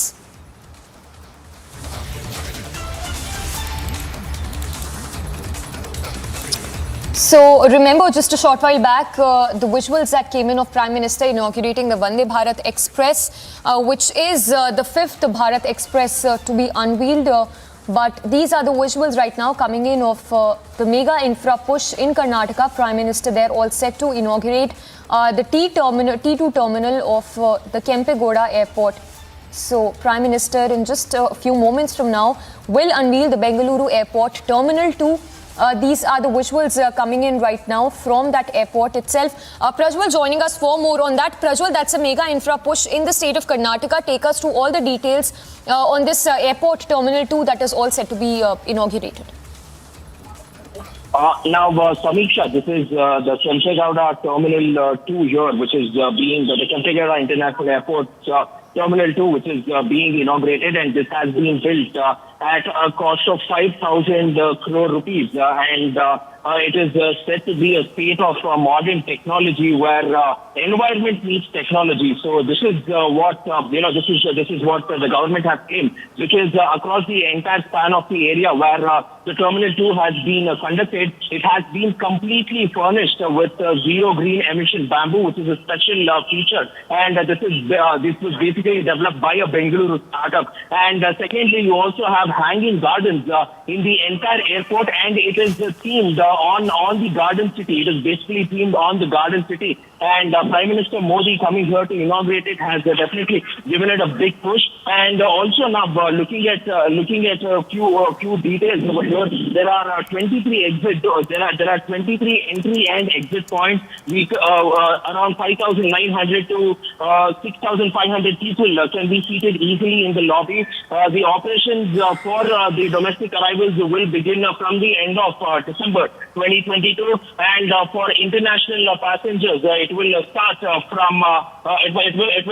between March to May 2023, and this will definitely reduce a lot of load on the existing Terminal 1, because Bengaluru Airport also witnessed a lot of congestion, mainly due to the fact that the Bengaluru Airport had only one terminal, and therefore this is definitely quite a big infrastructure push out there, Samiksha. Yes. Also, Prajwal, talk to us about the Vande Bharat Express that was flagged off by the Prime Minister just a short while back. Samiksha, coming to the Vande Bharat Express, it is the first Vande Bharat Express in South India, and this will be traveling between Mysuru and Chennai, and the train can clock a speed of 160 kilometers, and if it goes in the same speed, passengers will be able to reach from Mysuru to Chennai in 3 hours flat. It also has an automated motion sensing brakes, which can immediately accelerate or else also decelerate if it sees any sort of motion on the tracks too. And this particular Vande Bharat Express tickets are being priced. The executive class is being priced at between 2,400 rupees to 2,600 rupees, and the general class is being priced between 1,300 rupees to 1,500 rupees so far. And this is also creating, this is also definitely quite a boost, especially for the people of Mysuru, because all these days there was no direct connecting train between Mysuru to Chennai, and they had to, they had to come to Bengaluru and then shift to yet another train. But introducing the Vande Bharat has definitely provided a huge boost in this regard. And also now, people expected that the charges would be pretty high for the Vande Bharat Express, but it is between 1,300 to 1,500 rupees, which even the common man can afford. But the Department of Railways, along with the government of Karnataka and the government of Tamil Nadu, coming with the Vande Bharat Express for this particular route, definitely quite a gift for the people of Mysuru. And kudos to both the government as well as the Ministry of Railways. Yes. Prajwal, continuing with the very same point, talk to us about how much of the travel time is it going to reduce when we talk about that journey from Chennai to Bengaluru via the Vande Bharat Express? Okay, so if you are taking that, the Vande Bharat Express can clock 160 kilometers per hour, but according to the official release by the railways, it will be going between 80, between a speed of 80 to 120 kilometers. So there are basically two stops over here, and the distance will be for 500 kilometers, and the journey, the approximate time of the journey is 6 to 6.5 hours, which also includes two breaks, one in Bengaluru and one at the Mysuru-Katpadi junction, where there are two breaks for 10 minutes each. So including the breaks, the total duration of the time when the Vande Bharat Express leaves from Mysuru to Chennai will be 6.5 hours, Sameeksha. All right, Prajwal, they're getting us all those details as Prime Minister is all set to inaugurate that airport as well, T2 of the Bengaluru airport. Prajwal, of course, continues to be with us. Prajwal, stay with us. Talk to us more about how much of a boost is this going to be for the Bengalurians when we talk about this T2 terminal, because what we understand is that Bengaluru, of course, had just one terminal till date. Yes, if you are looking at the number of flights that are coming, the number of flights which are coming in, you are looking at, the number of passengers. If you are looking at it, the Terminal 2 of the Bengaluru airport will be able to handle around 5 to 6 crore passengers from the current capacity of 2.5 crores annually. And the Kempegowda International Airport is basically designed as a tribute to the garden city of Bengaluru, and the passenger experience is meant to be basically walk in the garden as well. And also when it comes to the passengers will travel through 10,000 plus square meters of green walls, which are hanging gardens and also outdoor gardens. And these gardens have been made in India using this indigenous technology that I was earlier speaking about, the bamboo, the 100% bamboo technology. And also the Bengaluru airport has already established a main benchmark in sustainability with 100% usage of renewable energy across the campus. And Terminal 2 has basically been created with sustainability principles, which has been inculcated into the design, as well. So also if you're looking at the domestic arrivals, it will mainly decongest Terminal 1, which will now solely be functioning for international arrivals. So Bengaluru getting two terminals will definitely be a big boost for the passengers, because for the domestic entry and arrivals, there will be a separate terminal, a separate entry, and for international arrivals and exits, there will be a separate entry and exits as well. So definitely quite a huge boost for the passengers, especially from Bengaluru who will be traveling, because the airport could handle only an annual turnover of 2.5 crores, but now it is estimated that 5 to 6 crore people can be handled annually over here, Sameeksha. Well, definitely, Prajwal, and stay with us. If you could also talk to us more about Prime Minister's itinerary for the day. Of course, after that unveiling of the airport, what is next for the Prime Minister in the state of Karnataka?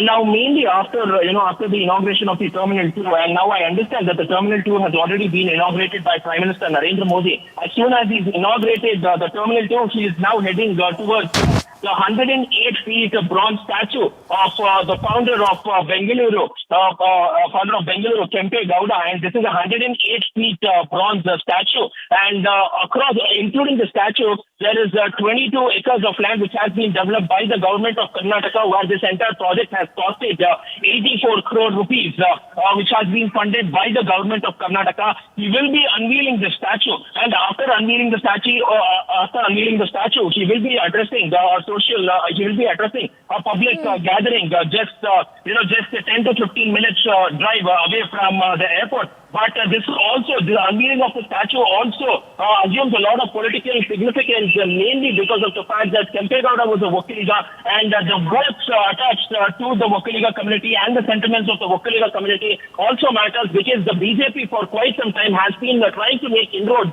into South Karnataka, but that was not possible. But with the unveiling of the statue, the BJP strongly believes that their prospects might change in the old Mysuru region as well as in central Karnataka out there, Samiksha. Yes, Prajwal, also for our viewers who are just tuning in, if you could once again give us a quick recap of all the events since morning, right from that touchdown of the Prime Minister when he was received by the Chief Minister Bommai, and that rousing welcome, of course, that was received by the Prime Minister in the state of Karnataka.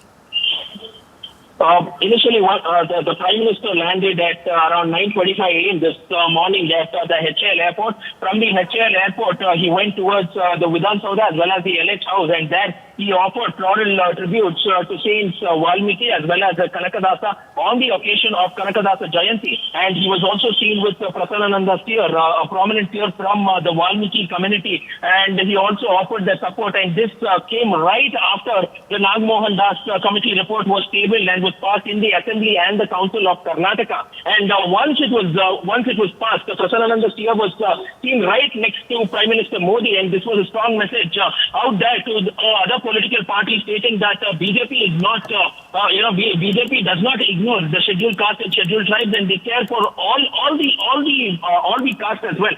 And this will definitely be a huge boost for the Bharatiya Janata Party ahead of the 2023 Assembly elections in Karnataka. After Vidhan Saudha, after paying the floral tributes, Prime Minister Modi also headed towards the Krantiveera Sangoli Rayana railway station, where he flagged off the Vande Bharat Express as well as the Kashi Darshan Express as well. So two different trains were flagged off, and from there now he's reached the Terminal 2 of the Kempe Gowda International Airport, and he has gone on to inaugurate it, after which he will be unveiling the 108-feet statue of Kempe Gowda, Samiksha. All right, so just in a short, in some moments from now, Prime Minister all set to inaugurate the Kempe Gowda Airport statue as being told by Prajwal, and those are the visuals also coming in right now. Prajwal, talk to us more about these visuals that we are showing on our screens right now.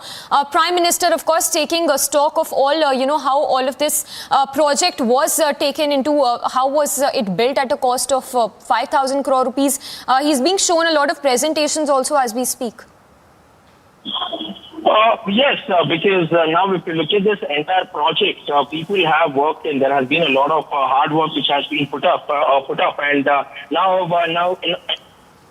now we are understanding that he's right there on the visuals, providing a graphic representation of what this is exactly. And on this note, Samiksha, we'll quickly slip into a short break, but on the other side, more news and updates on Republic. Stay tuned.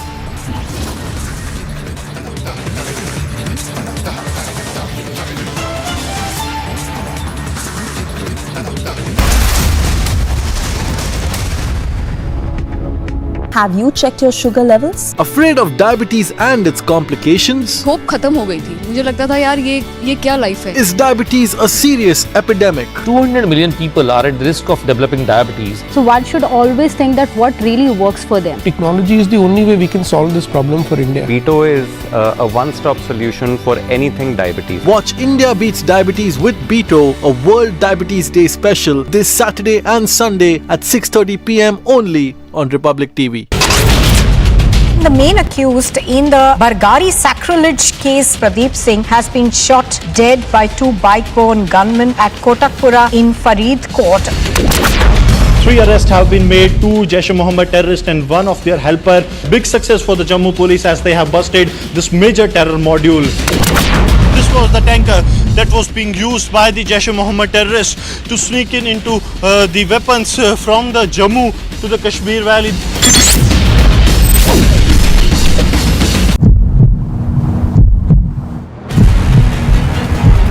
BJP state president walking towards the protesters, demanding the resignation of Arya Rajendran, the mayor. At the same time, water cannons and tear gas are being used.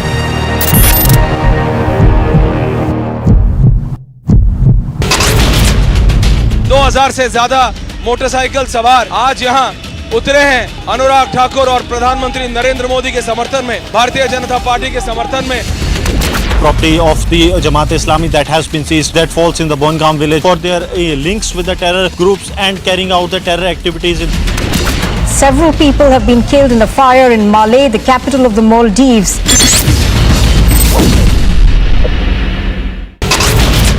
From the first rally spot of Anurag Thakur, this is Shimla Gramin. People here, women, children, youngsters, elders have come out. First time I'm seeing early in the morning. Tipu Jayanti celebrations, there has been a low-key response for this entire celebrations in the Hubli Idgah Maidan. The BJP is taking out a massive protest outside the corporation demanding resignation of the mayor of Thiruvananthapuram.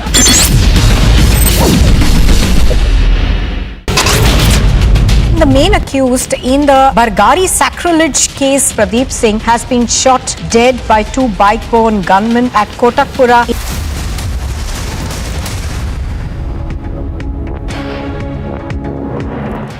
Welcome back. You are watching Republic TV. I'm Nupur Talwar Suri. This is Live and Breaking, and we are bringing to you the latest pictures of the Prime Minister inaugurating the much-hyped Terminal 2 of the Bengaluru Kempegowda Airport. Now, this is the airport that's been built at a cost of about 5,000 crores. Terminal 2 will be able to handle 5 to 6 crore passengers from the current capacity of about 2.5 crore passengers annually. So it is a massive project that is going to be able to handle a lot more air traffic in terms of not just passengers but incoming and outgoing flights. What we're given to understand of this airport is the fact that it is going to have about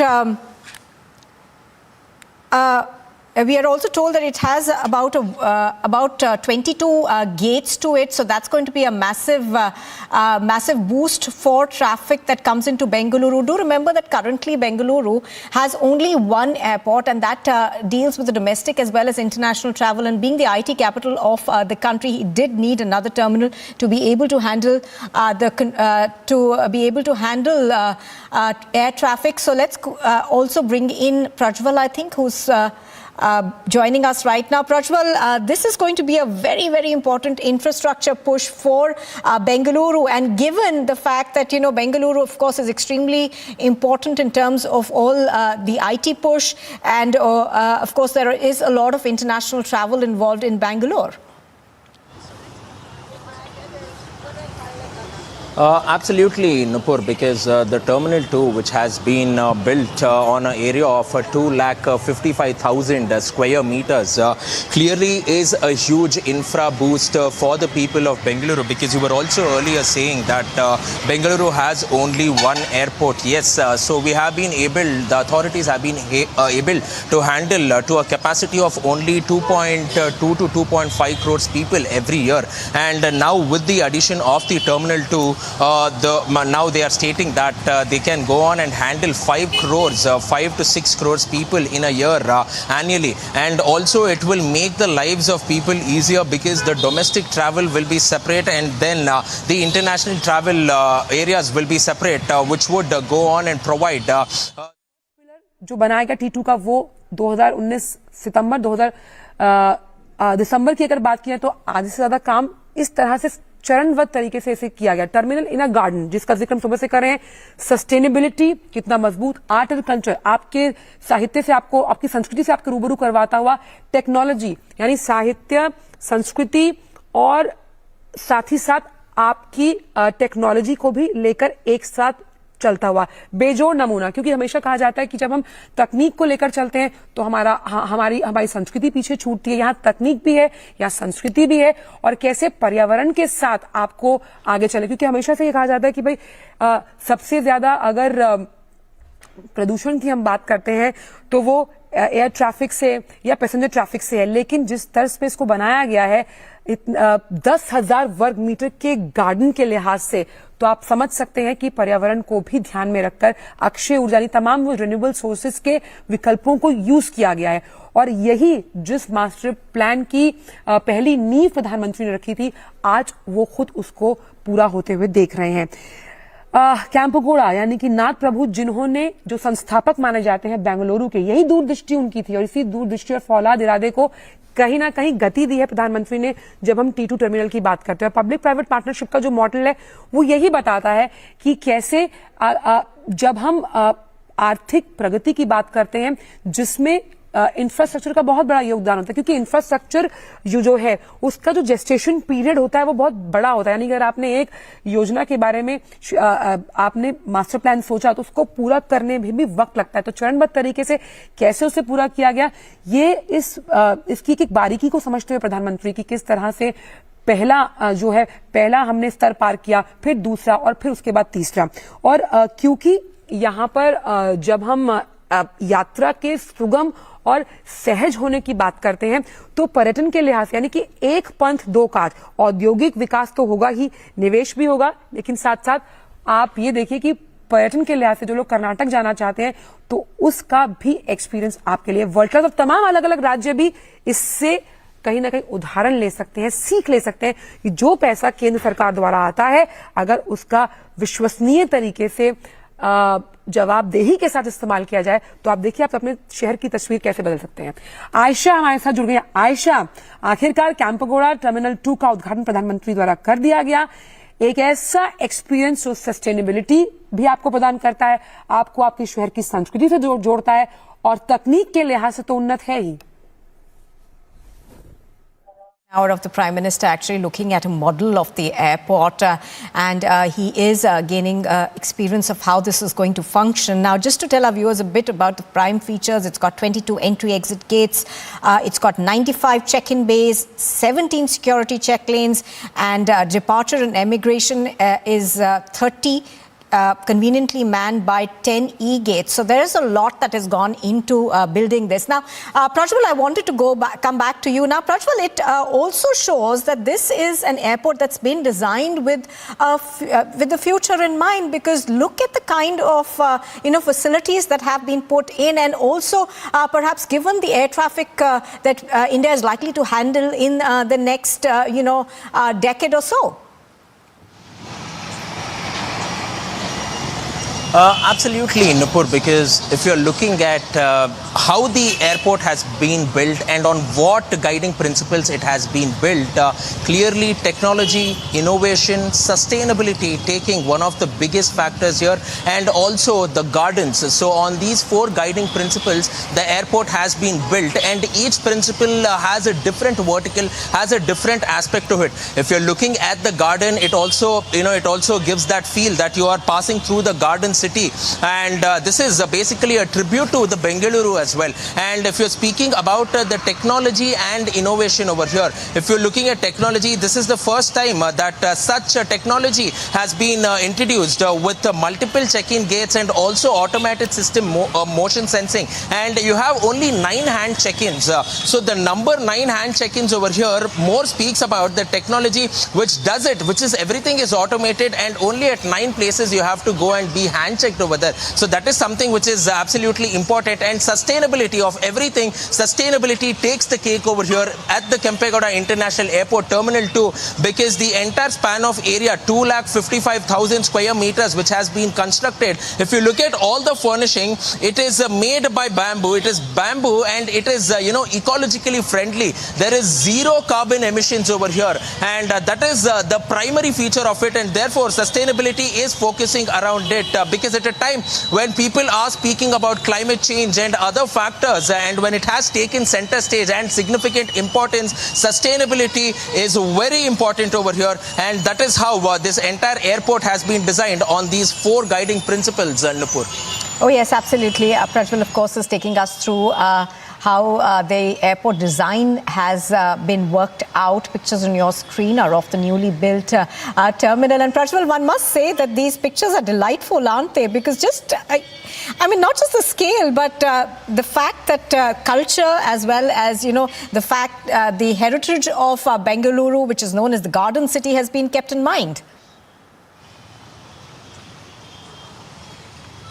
Absolutely, Nupur. This will definitely go on and put smiles on one's face because it's a beautiful blend of art, technology and culture as well. Because a tribute to Bengaluru, the Garden City's theme being implemented for 10,000 square meters inside the airport. And after that, you're also having the hanging gardens, which is a takeaway over here because the hanging gardens initially for Bengalurians, mainly for us, it was seen on metro pillars, but now we are seeing them from the roofs of from the roofs of the Terminal 2 in Bengaluru International Airport. So they have blended that as well, and to bring that touch of the culture of Kannadigas here, the use of Garden City and the use of signages over here, and also all these gravings that has come out, which is depicting about Karnataka art and culture, has seamlessly been blended with the technology and innovation, which is the beauty of this entire airport,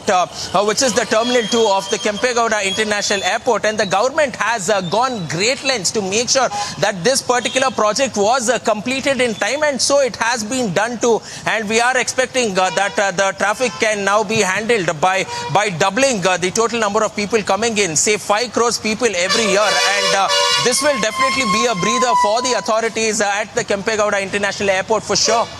Now, absolutely. Now, just give us a sense of how this is going to work. We are given to understand that domestic flights, of course, will continue as it is right now. So, T1 initially will serve as an exclusive terminal for domestic flights, or is it just going to be, T2 is just going to take care of international flights now? So, explain to us how this plan is going to be unveiled over the next 1.5 years or so. Nupur, let us also understand that this is the phase 1 of Terminal 2. There is also a phase 2 of Terminal 2 which will be come up, where we will see that it will be fully functional. But as of now, operations will start in Terminal 2 by the end of December is what the authorities are stating. And once the operations start, it will strictly be only domestic arrivals and domestic boardings at the Terminal 2. Only domestic, no international till the end of May 2023. So we are seeing that it is basically a staggered entry, but only to make sure that all the work by then is completed. But in the Terminal 1 of the Kempegowda International Airport, which is already existing, we will be seeing operations both domestic as well as international, Nupur. Oh, yes, absolutely. So as Prajwal is pointing out, this is just phase 1 of the Terminal 2 that's being inaugurated by the Prime Minister. Pictures on your screen are of the Prime Minister at Terminal 2 of the Kempegowda International Airport. Now, there are a lot of firsts in this airport. One of them, of course, is going to be it uses 100% renewable energy. And what we are told is that the scale of it is not just grand, but just looking at this, it will bring a smile to everybody's face. In fact, there have been a lot of pictures that we've seen across the internet as well, and people have called this airport wow. It does have quite a bit of wow factor, in fact, doesn't it, Prajwal? As we talk about the kind of space that this is going to occupy and how it's going to help in decongesting air traffic in Bengaluru, one of the things that everybody's been commenting on is how pretty this airport really is, for the lack of a better word. I didn't catch the last part, Nupur. I didn't catch it.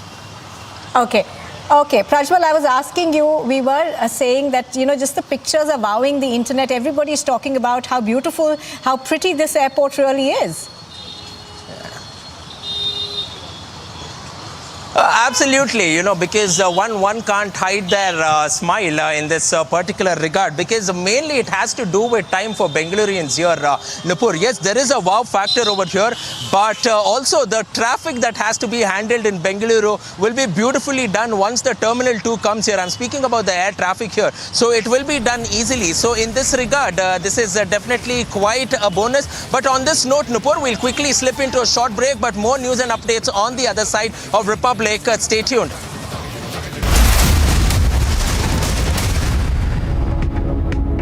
Have you checked your sugar levels? Afraid of diabetes and its complications? Hope खत्म हो गई थी। मुझे लगता था यार ये क्या लाइफ है? Is diabetes a serious epidemic? 200 million people are at risk of developing diabetes. So one should always think that what really works for them. Technology is the only way we can solve this problem for India. Beto is a one-stop solution for anything diabetes. Watch India Beats Diabetes with Beto, a World Diabetes Day special this Saturday and Sunday at 6:30 p.m. only on Republic TV. From the first rally spot of Anurag Thakur, this is Shimla Gramin. People here, women, children, youngsters, elders have come out. First time I'm seeing early in the morning. Tipu Jayanti celebrations, there has been a low-key response for this entire celebrations in the Hubli Idgah Maidan. The BJP is taking out a massive protest outside the corporation demanding resignation of the mayor of Thiruvananthapuram.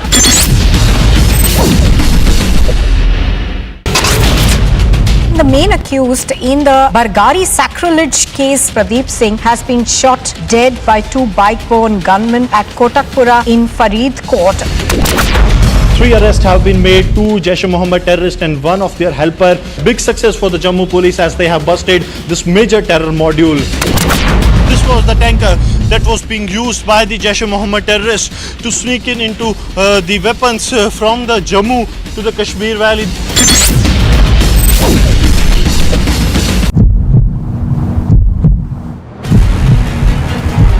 BJP state president walking towards the protesters demanding the resignation of Arya Rajendran, the mayor. At the same time, water cannons and tear gas are being used.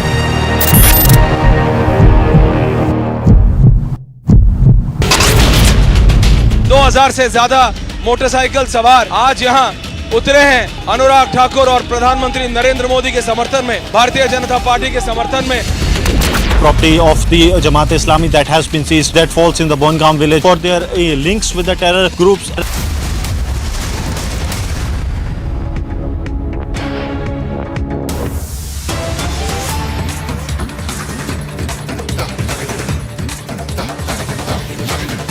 News just coming in, we are learning that the Noida police have arrested 8 people and recovered about 2 crore rupees in cash from a car at Noida, Sector 58. IT officials are probing the incident.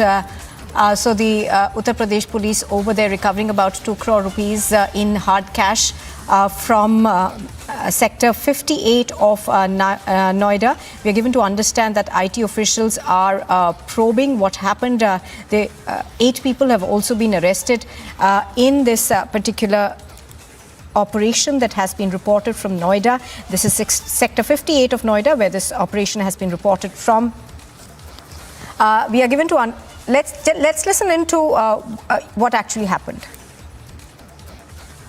सूचना मिली कि एक गाड़ी में बहुत ज़्यादा cash लेके लोग जा रहे हैं। इस सूचना पे इनको चेक किया गया तो 4 बैग में कैश मिला। इनकम टैक्स विभाग को वो कैश सुपुर्द किया गया है जो उसकी गिनती कर रहे हैं। ये अनुमान है लगभग 2 करोड़ या उससे ऊपर की ये रकम है। इसके अलावा इनके पास से 2 लैपटॉप, 12 मोबाइल बरामद हुए हैं। 8 व्यक्तियों को गिरफ्तार किया गया है। इनके पास से अनेक मोहरें भी मिली हैं जिस पे डायरेक्टर या इस प्रकार की तमाम चीज़ों की मोहरें बनाई हैं जो फेक प्रतीत हो रही हैं। ये पैसे का सोर्स क्या है जानकारी नहीं हो पा रही है। नंबर 2 का पैसा है। ये आशंका जताई जा रही है कि हवाला का भी पैसा हो सकता है। इन्हें गिरफ्तार करके जेल भेजा जा रहा है। 2 अन्य व्यक्ति इसमें संदिग्ध हैं जो फरार हैं अभी। इनके पास से जो हुंडई की गाड़ी बरामद हुई है लाल रंग की, उस पर कर्नाटका का नंबर है, उस पर प्रेस और आज का मुद्दा लिखा हुआ है। इसकी भी छानबीन की जा रही है कि क्या प्रेस की आड़ में इस प्रकार का ये कार्य कर रहे थे। इन सारे तथ्यों की जांचोपरांत जो भी अन्य साक्ष्य प्राप्त होंगे उसके आधार पर अग्रिम विधिक कार्रवाई की जाएगी। You are watching Republic TV and still to come the apex court is to hear a plea related to the protection of the alleged Shivling at the Gyanvapi Mosque. Hearing takes place at 3 this afternoon.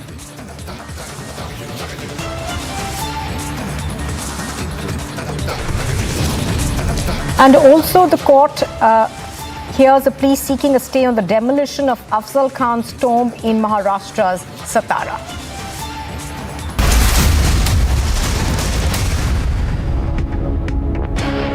आपने अपनी sugar check की क्या? आपने sugar check की क्या? A simple sugar test can save you from diabetes-related complications. This World Diabetes Day, take a pledge to check your sugar and beat diabetes with Beto.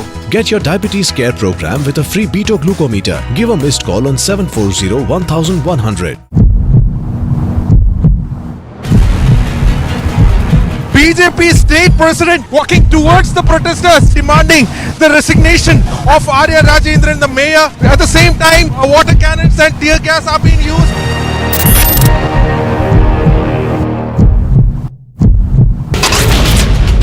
दो 2000 से ज्यादा मोटरसाइकिल सवार आज यहाँ उतरे हैं अनुराग ठाकुर और प्रधानमंत्री नरेंद्र मोदी के समर्थन में, भारतीय जनता पार्टी के समर्थन में।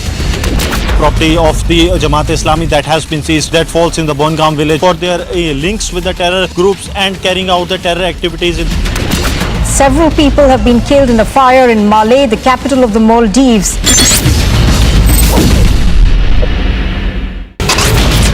From the first rally spot of Anurag Thakur, this is Shimla Grameen. People here, women, children, youngsters, elders have come out. First time I'm seeing early in the morning. Tipu Jayanti celebrations, there has been a low-key response for this entire celebrations in the Hubli Idgah Maidan. The BJP is taking out a massive protest outside the corporation demanding resignation of the mayor of Thiruvananthapuram.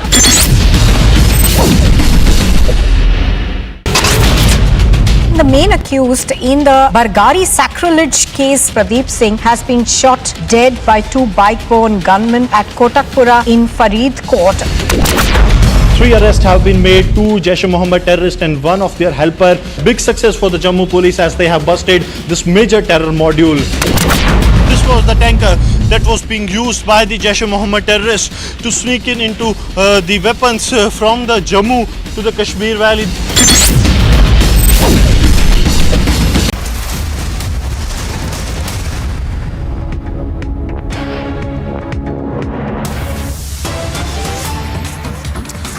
Face-off between the Kerala governor and the Chief Minister Pinarayi Vijayan gets bigger. Prakash Javadekar has hit out at the Kerala government.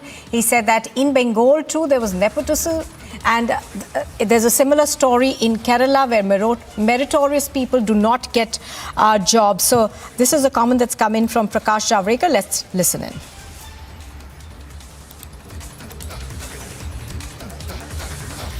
So the same threat CPM is giving to the governor. This is unheard of. They are in the same mindset of 1947 when anarchists attacked the then Diwan Ramaswamy. So this is unacceptable. We condemn it, and he should withdraw the statement immediately. CM himself is calling names to governor. That is also not seen or heard. CPM has planned a gherao of Raj Bhavan with 1 lakh people. This is not the way to treat the constitution. He has given you the oath of office. Governor's duties, powers are all inscribed in constitution. You can't do this to constitutional post. And earlier also in Kannur University, when there was History Congress, there was some protest on the sideline and protesters were tried to manhandle the governor. That time police wanted to act, but Ragesh stopped them. That everybody has seen and you have reported.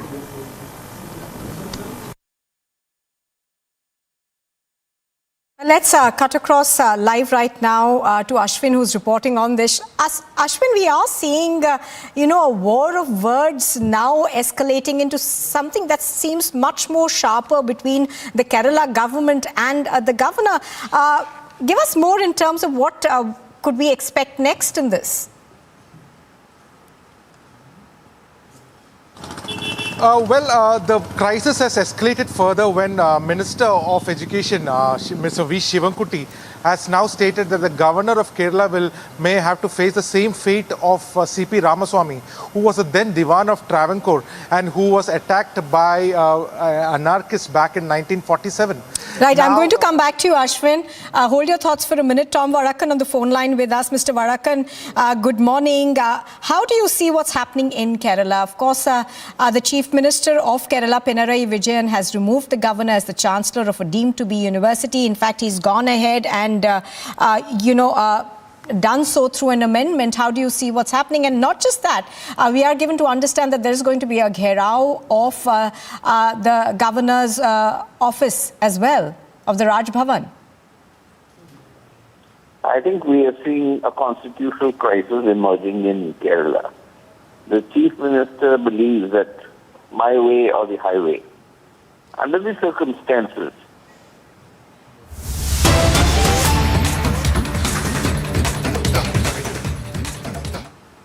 बात करते हैं, उनके अनुभवों को सुनते हैं बाकायदा, और ये कहीं ना कहीं जो एक खुशी, एक रोमांच और एक मनोबल को बढ़ाता है। आप सोच ही सकते हैं, आप उनके चेहरों से उस मनोबल को पढ़ सकते हैं, उस खुशी को पढ़ सकते हैं। और यहां से ट्रेन से भी प्रधानमंत्री जनता से अभिवादन करते हुए, उनका अभिवादन स्वीकार करते हुए, ये जो एक हम कह सकते हैं क्वालिटी है प्रधानमंत्री की, उन्हें सबसे अलग बनाती है एक प्रधान सेवक के तौर पर। तो वंदे भारत के अंदर जाकर जो चालक दल है उनसे भी बात की प्रधानमंत्री ने। फिर हमने देखा ये तस्वीरें एयरपोर्ट की हैं, जहां पर कुछ देर बाद प्रधानमंत्री पहुंचे थे और उन्होंने T2 टर्मिनल का उद्घाटन किया। हमने आपको बताया था ना, संस्कृति से भी लबरेज है ये एयरपोर्ट। तो जो कर्नाटक की संस्कृति की जो कला है, जो उसकी सभ्यता का प्रतीक है, आप वहां पर देख सकते हैं। ये लोथर पपेट्स हैं जो कर्नाटक की संस्कृति के परिचायक हैं, और डोमेस्टिक लेवल डी स्कल्पचर्स हैं। ये तस्वीरें कहीं ना कहीं संस्कृति को आज के युग से जोड़ती हुई, एक भारत श्रेष्ठ भारत के इस भाव को चरितार्थ करती हुई।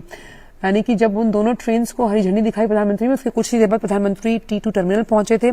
आप देखिए पिक्चर्स के माध्यम से, इस वीडियो के माध्यम से देखिए, ये जिस हरित क्रांति और जिस वॉकिंग इन द गार्डन की हम बात कर रहे हैं, ये उसी की तरफ तो इशारा कर रहा है। 10,000 वर्ग मीटर की ये हरित दीवारें तैयार की गई हैं, जिसमें जब यात्री निकलेंगे तो लटकते हुए बगीचे आप इनको कह सकते हैं, और चहलकदमी करते हुए यात्रियों को एक ऐसा फील आएगा कि वो गार्डन में सैर करें। और सबसे अहम बात, इन बगीचों की जिस तरह से इन्हें बनाया गया है, वो पूर्णतः स्वदेशी तकनीक है। स्वदेशी तकनीक, सतत विकास एवं सस्टेनेबिलिटी की बात कर रहे हैं। Pictures on your screen, of course, are of the Prime Minister at Terminal 2 of the Kempegowda Airport. He's meeting all those people who put in this hard work to build this airport. We slip into a very short break. On the other side, we're bringing you more news. Stay with us.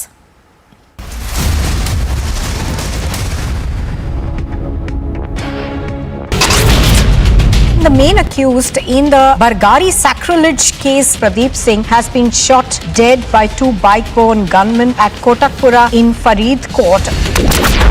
3 arrests have been made, 2 Jaish-e-Mohammed terrorists and 1 of their helper. Big success for the Jammu police as they have busted this major terror module. This was the tanker that was being used by the Jaish-e-Mohammed terrorists to sneak into the weapons from the Jammu to the Kashmir Valley.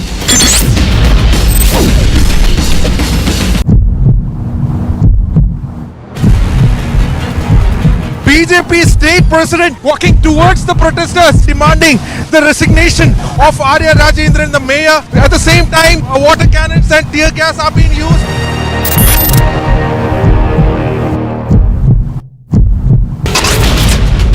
2000 से ज्यादा motorcycle सवार आज यहाँ उतरे हैं अनुराग ठाकुर और प्रधानमंत्री नरेंद्र मोदी के समर्थन में, भारतीय जनता पार्टी के समर्थन में। Property of the Jamaat Islami that has been seized, that falls in the Bongam village for their links with the terror groups and carrying out the terror activities. Several people have been killed in the fire in Malé, the capital of the Maldives.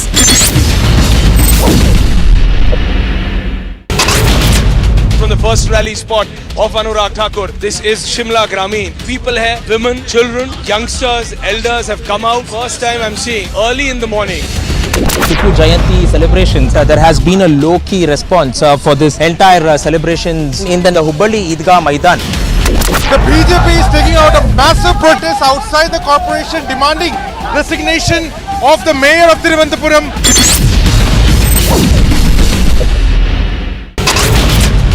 The main accused in the Bargari sacrilege case, Pradeep Singh, has been shot dead by two bike-borne gunmen at Kotakpura in Faridkot. 3 arrests have been made, 2 Jaish-e-Mohammed terrorists and 1 of their helper. Big success for the Jammu police as they have busted this major terror module. 250 seats. Congress और commission, Congress और भ्रष्टाचार, हम mission से काम करते हैं, वो commission के लिए काम करते हैं। पैसों से चुनाव नहीं जितवाएंगे आप, कि आप अपने भविष्य के आधार पर अपना वोट देंगे। There's only one channel for the result, live.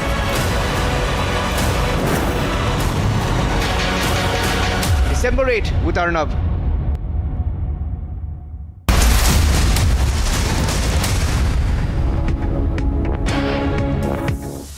Shameless defense of riot accused Jagdish Titler by the Congress has given low-level responsibilities. Face-off between Kerala government and the governor escalates after Chief Minister Pinarayi Vijayan sacks Governor Arif Muhammad Khan as the Chancellor of a deemed university. The BJP lambasts Pinarayi Vijayan's government over removal of a governor, calls the removal illegal and undemocratic.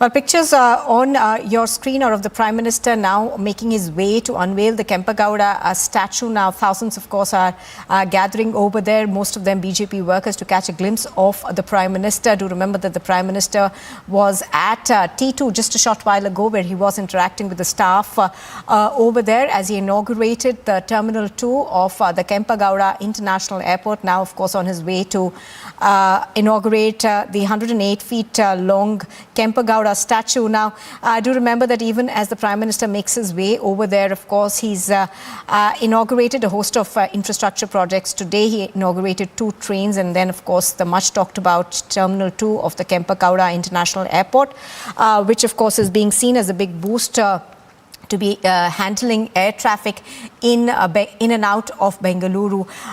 Pictures on your screen are of the Prime Minister making his way there to the statue to inaugurate it. On either side, of course, there are scores of BJP supporters who are lined the streets now.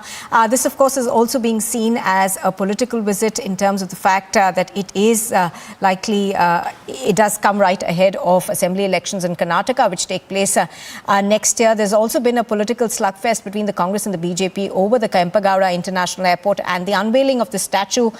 We have also seen how the JDS has attacked the BJP government, saying that they did not invite H.D. Devegowda for all these functions. So all of that aside, the Prime Minister on his way now to inaugurate the statue. Prajwal is reporting on this. He joins us live right now. Prajwal, take us through what we're expecting. Of course, it's a mammoth statue that's going to be inaugurated about above 100 feet.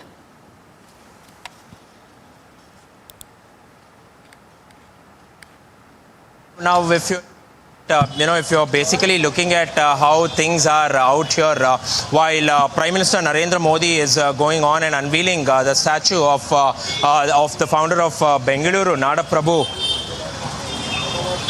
Prabhu Kempegowda, it is clearly understood that there is a lot of political gimmicks that is being broken out. This particular statue, which is 108 feet, this particular statue is 108 feet and it is made of bronze. And a lot of politics was also played over here because the Congress mainly claimed that the name of Bengaluru International Airport was changed to Kempegowda International Airport because of them. And meanwhile, the JDS also stated that the BJP had made this more of into a political program, but funds meant for the government was utilized for this. When the BJP can go on and try to politicize this program, why were government funds used was what the JDS had gone on to question here. So yes, a lot of controversy erupting over this particular statue, but more to speak about the aesthetic features of this particular statue. It is 108 feet in height and it is completely made of bronze, and the area around it is 22 acres which has been developed, including the statue. The cost is around 84 crore rupees, so that is quite massive as well. And the BJP is also keenly eyeing the Vokkaliga votes in Karnataka, mainly the South Karnataka or else the old Mysuru region, because they know that this is a caste which is quite predominant there, and they could turn the prospects in the favor of any party which they want. And therefore it is also being stated that the BJP is trying to mainly go on and please the Vokkaliga voters in the state of Karnataka by unveiling this 108 feet Kempegowda statue. Oh yes, absolutely. 108 feet tall as a 10-story building. It's been built inside a 23-acre heritage park at Bengaluru airport.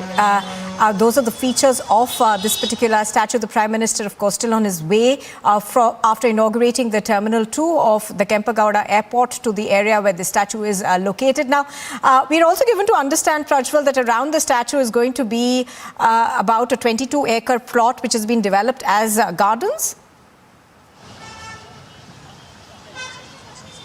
Absolutely. So basically this 22 acres of park which is being developed around the statue will not only be a garden, but there will also basically be be stone monoliths as well as stone tables which will also mention about the significance, importance and the contribution of the 16th century chieftain Kempegowda towards Bengaluru, and how he made sure that Bengaluru became a city of lakes, and how he went on with his plan to quench the thirst of Bengalurians by planning a water valley across the entire city of Bengaluru, and the architectural as well as the engineering marvel and the genius of Kempegowda's brain, the genius that Kempegowda is and his plans are being spoken about largely, and it is also being seen across all this information is being put around this garden, mainly speaking about Kempegowda and his importance as well as significance too. And this will also throw light more into the history as well, from where Kempegowda was, his birth, his origin and his contributions largely, and how it changed the face of Bengaluru after